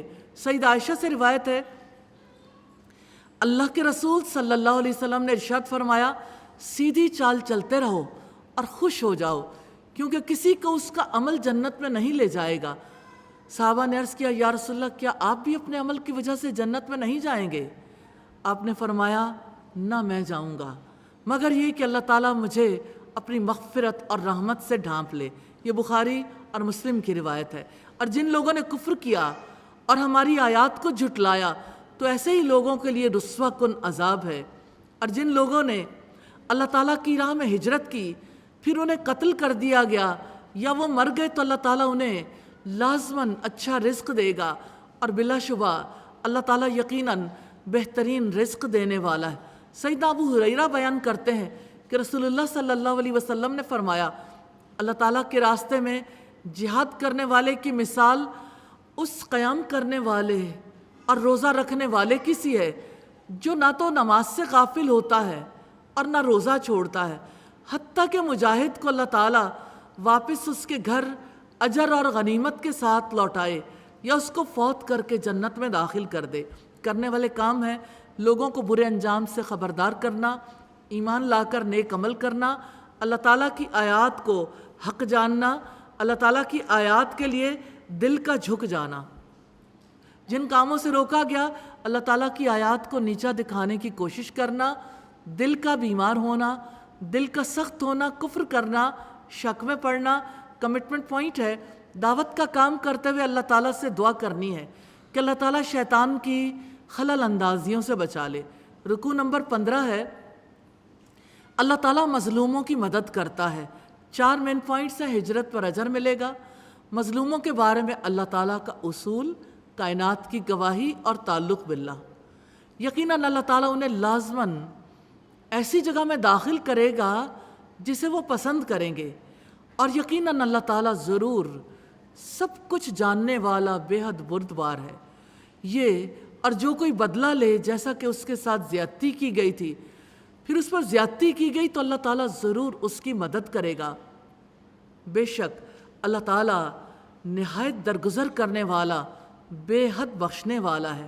یہ اس لیے کہ یقیناً اللہ تعالیٰ رات کو دن میں داخل کرتا ہے اور دن کو رات میں داخل کرتا ہے، اور یقیناً اللہ تعالیٰ سب کچھ سننے والا، سب کچھ دیکھنے والا ہے۔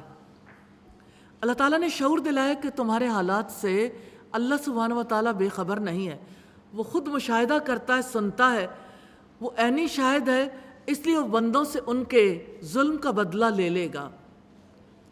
یہ اس لیے کہ یقیناً اللہ تعالیٰ ہی حق ہے، اور یقیناً وہ سب باطل ہیں جنہیں وہ اللہ تعالیٰ کے سوا پکارتے ہیں، اور یقیناً اللہ تعالیٰ بے حد بلند و بالا ہے، بہت بڑا ہے۔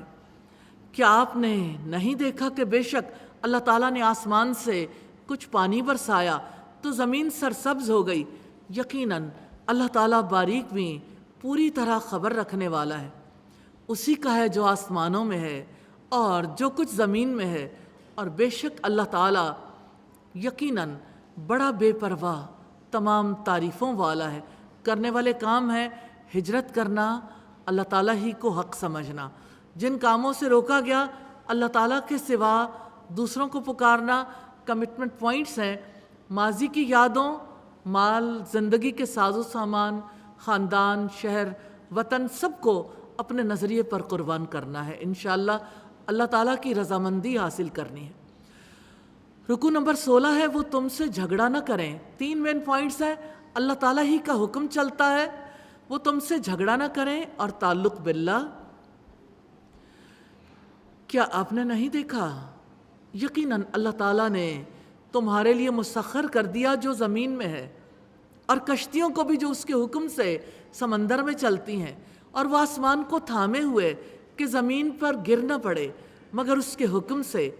بے شک اللہ تعالیٰ لوگوں پر یقیناً بڑی شفقت کرنے والا، نہایت رحم والا ہے۔ اور وہی ہے جس نے تمہیں زندہ کیا پھر وہ تمہیں موت دے گا، پھر وہی تمہیں زندہ کرے گا۔ یقیناً انسان بلا شبہ بڑا ہی ناشکرا ہے۔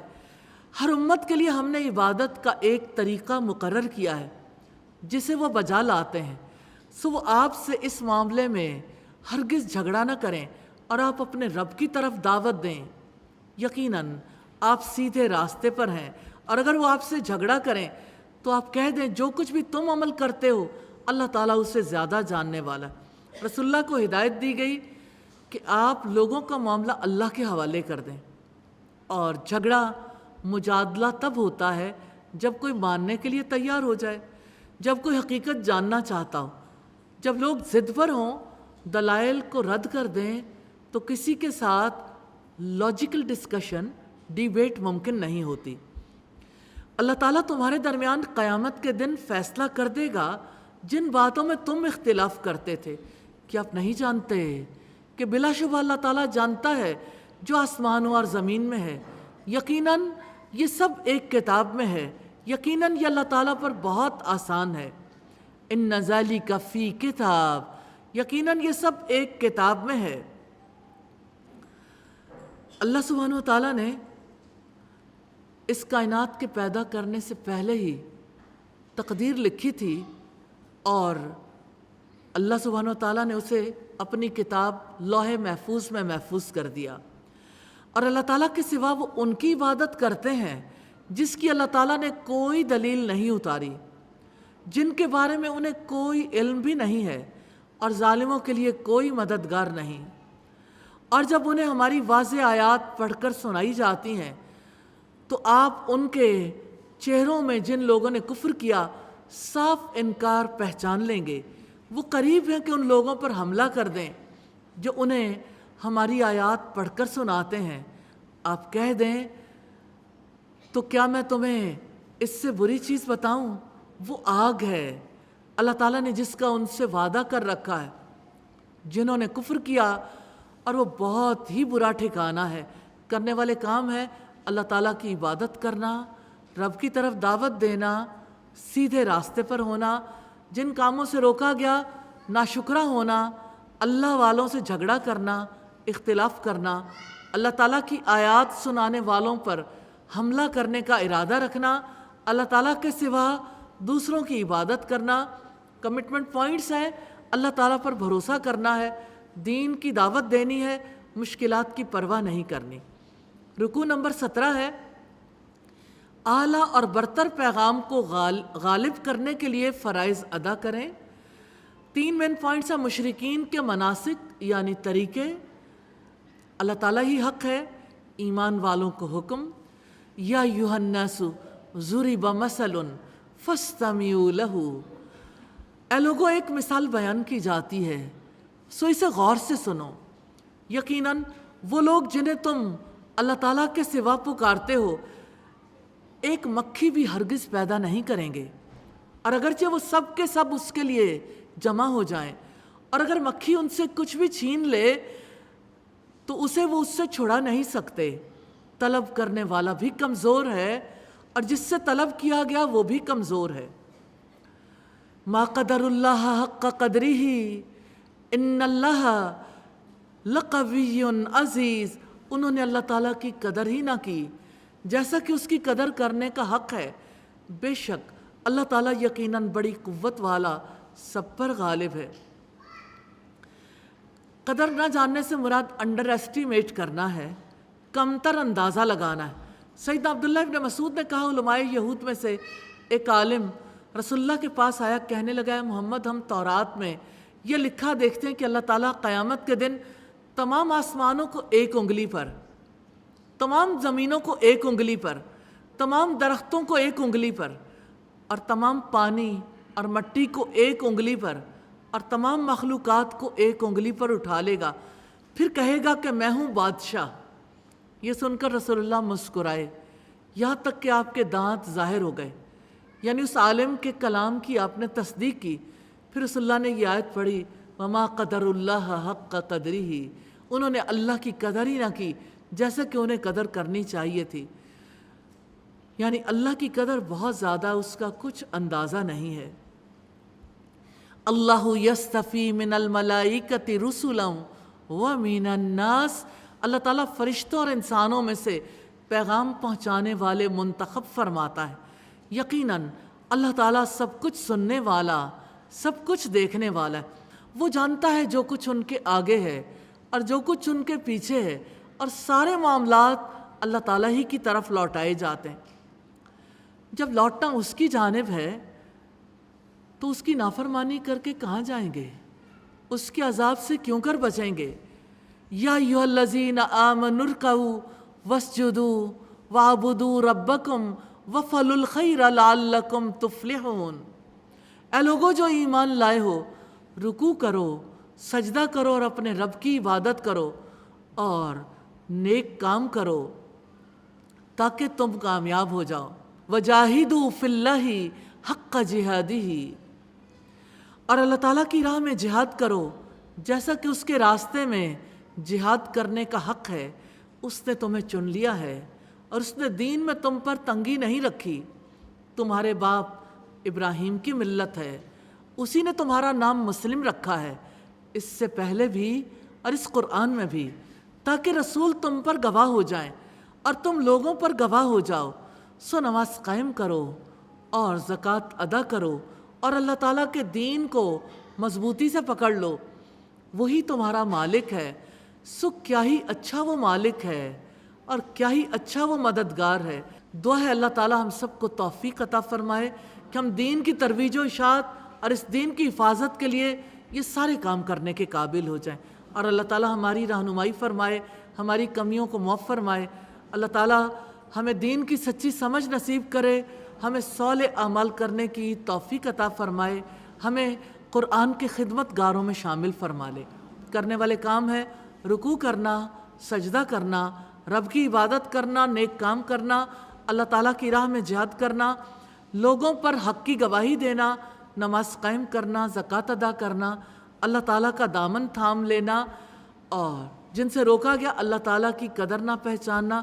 کمٹمنٹ پوائنٹس ہیں، اللہ تعالیٰ کے دین کو غالب کرنے کے لیے شہادت حق کا فریضہ ادا کرنا ہے، شہادت حق کے لیے اقامت صلاۃ، ادائیگی زکوٰۃ اور اللہ تعالیٰ سے وابستگی کو اختیار کرنا ہے۔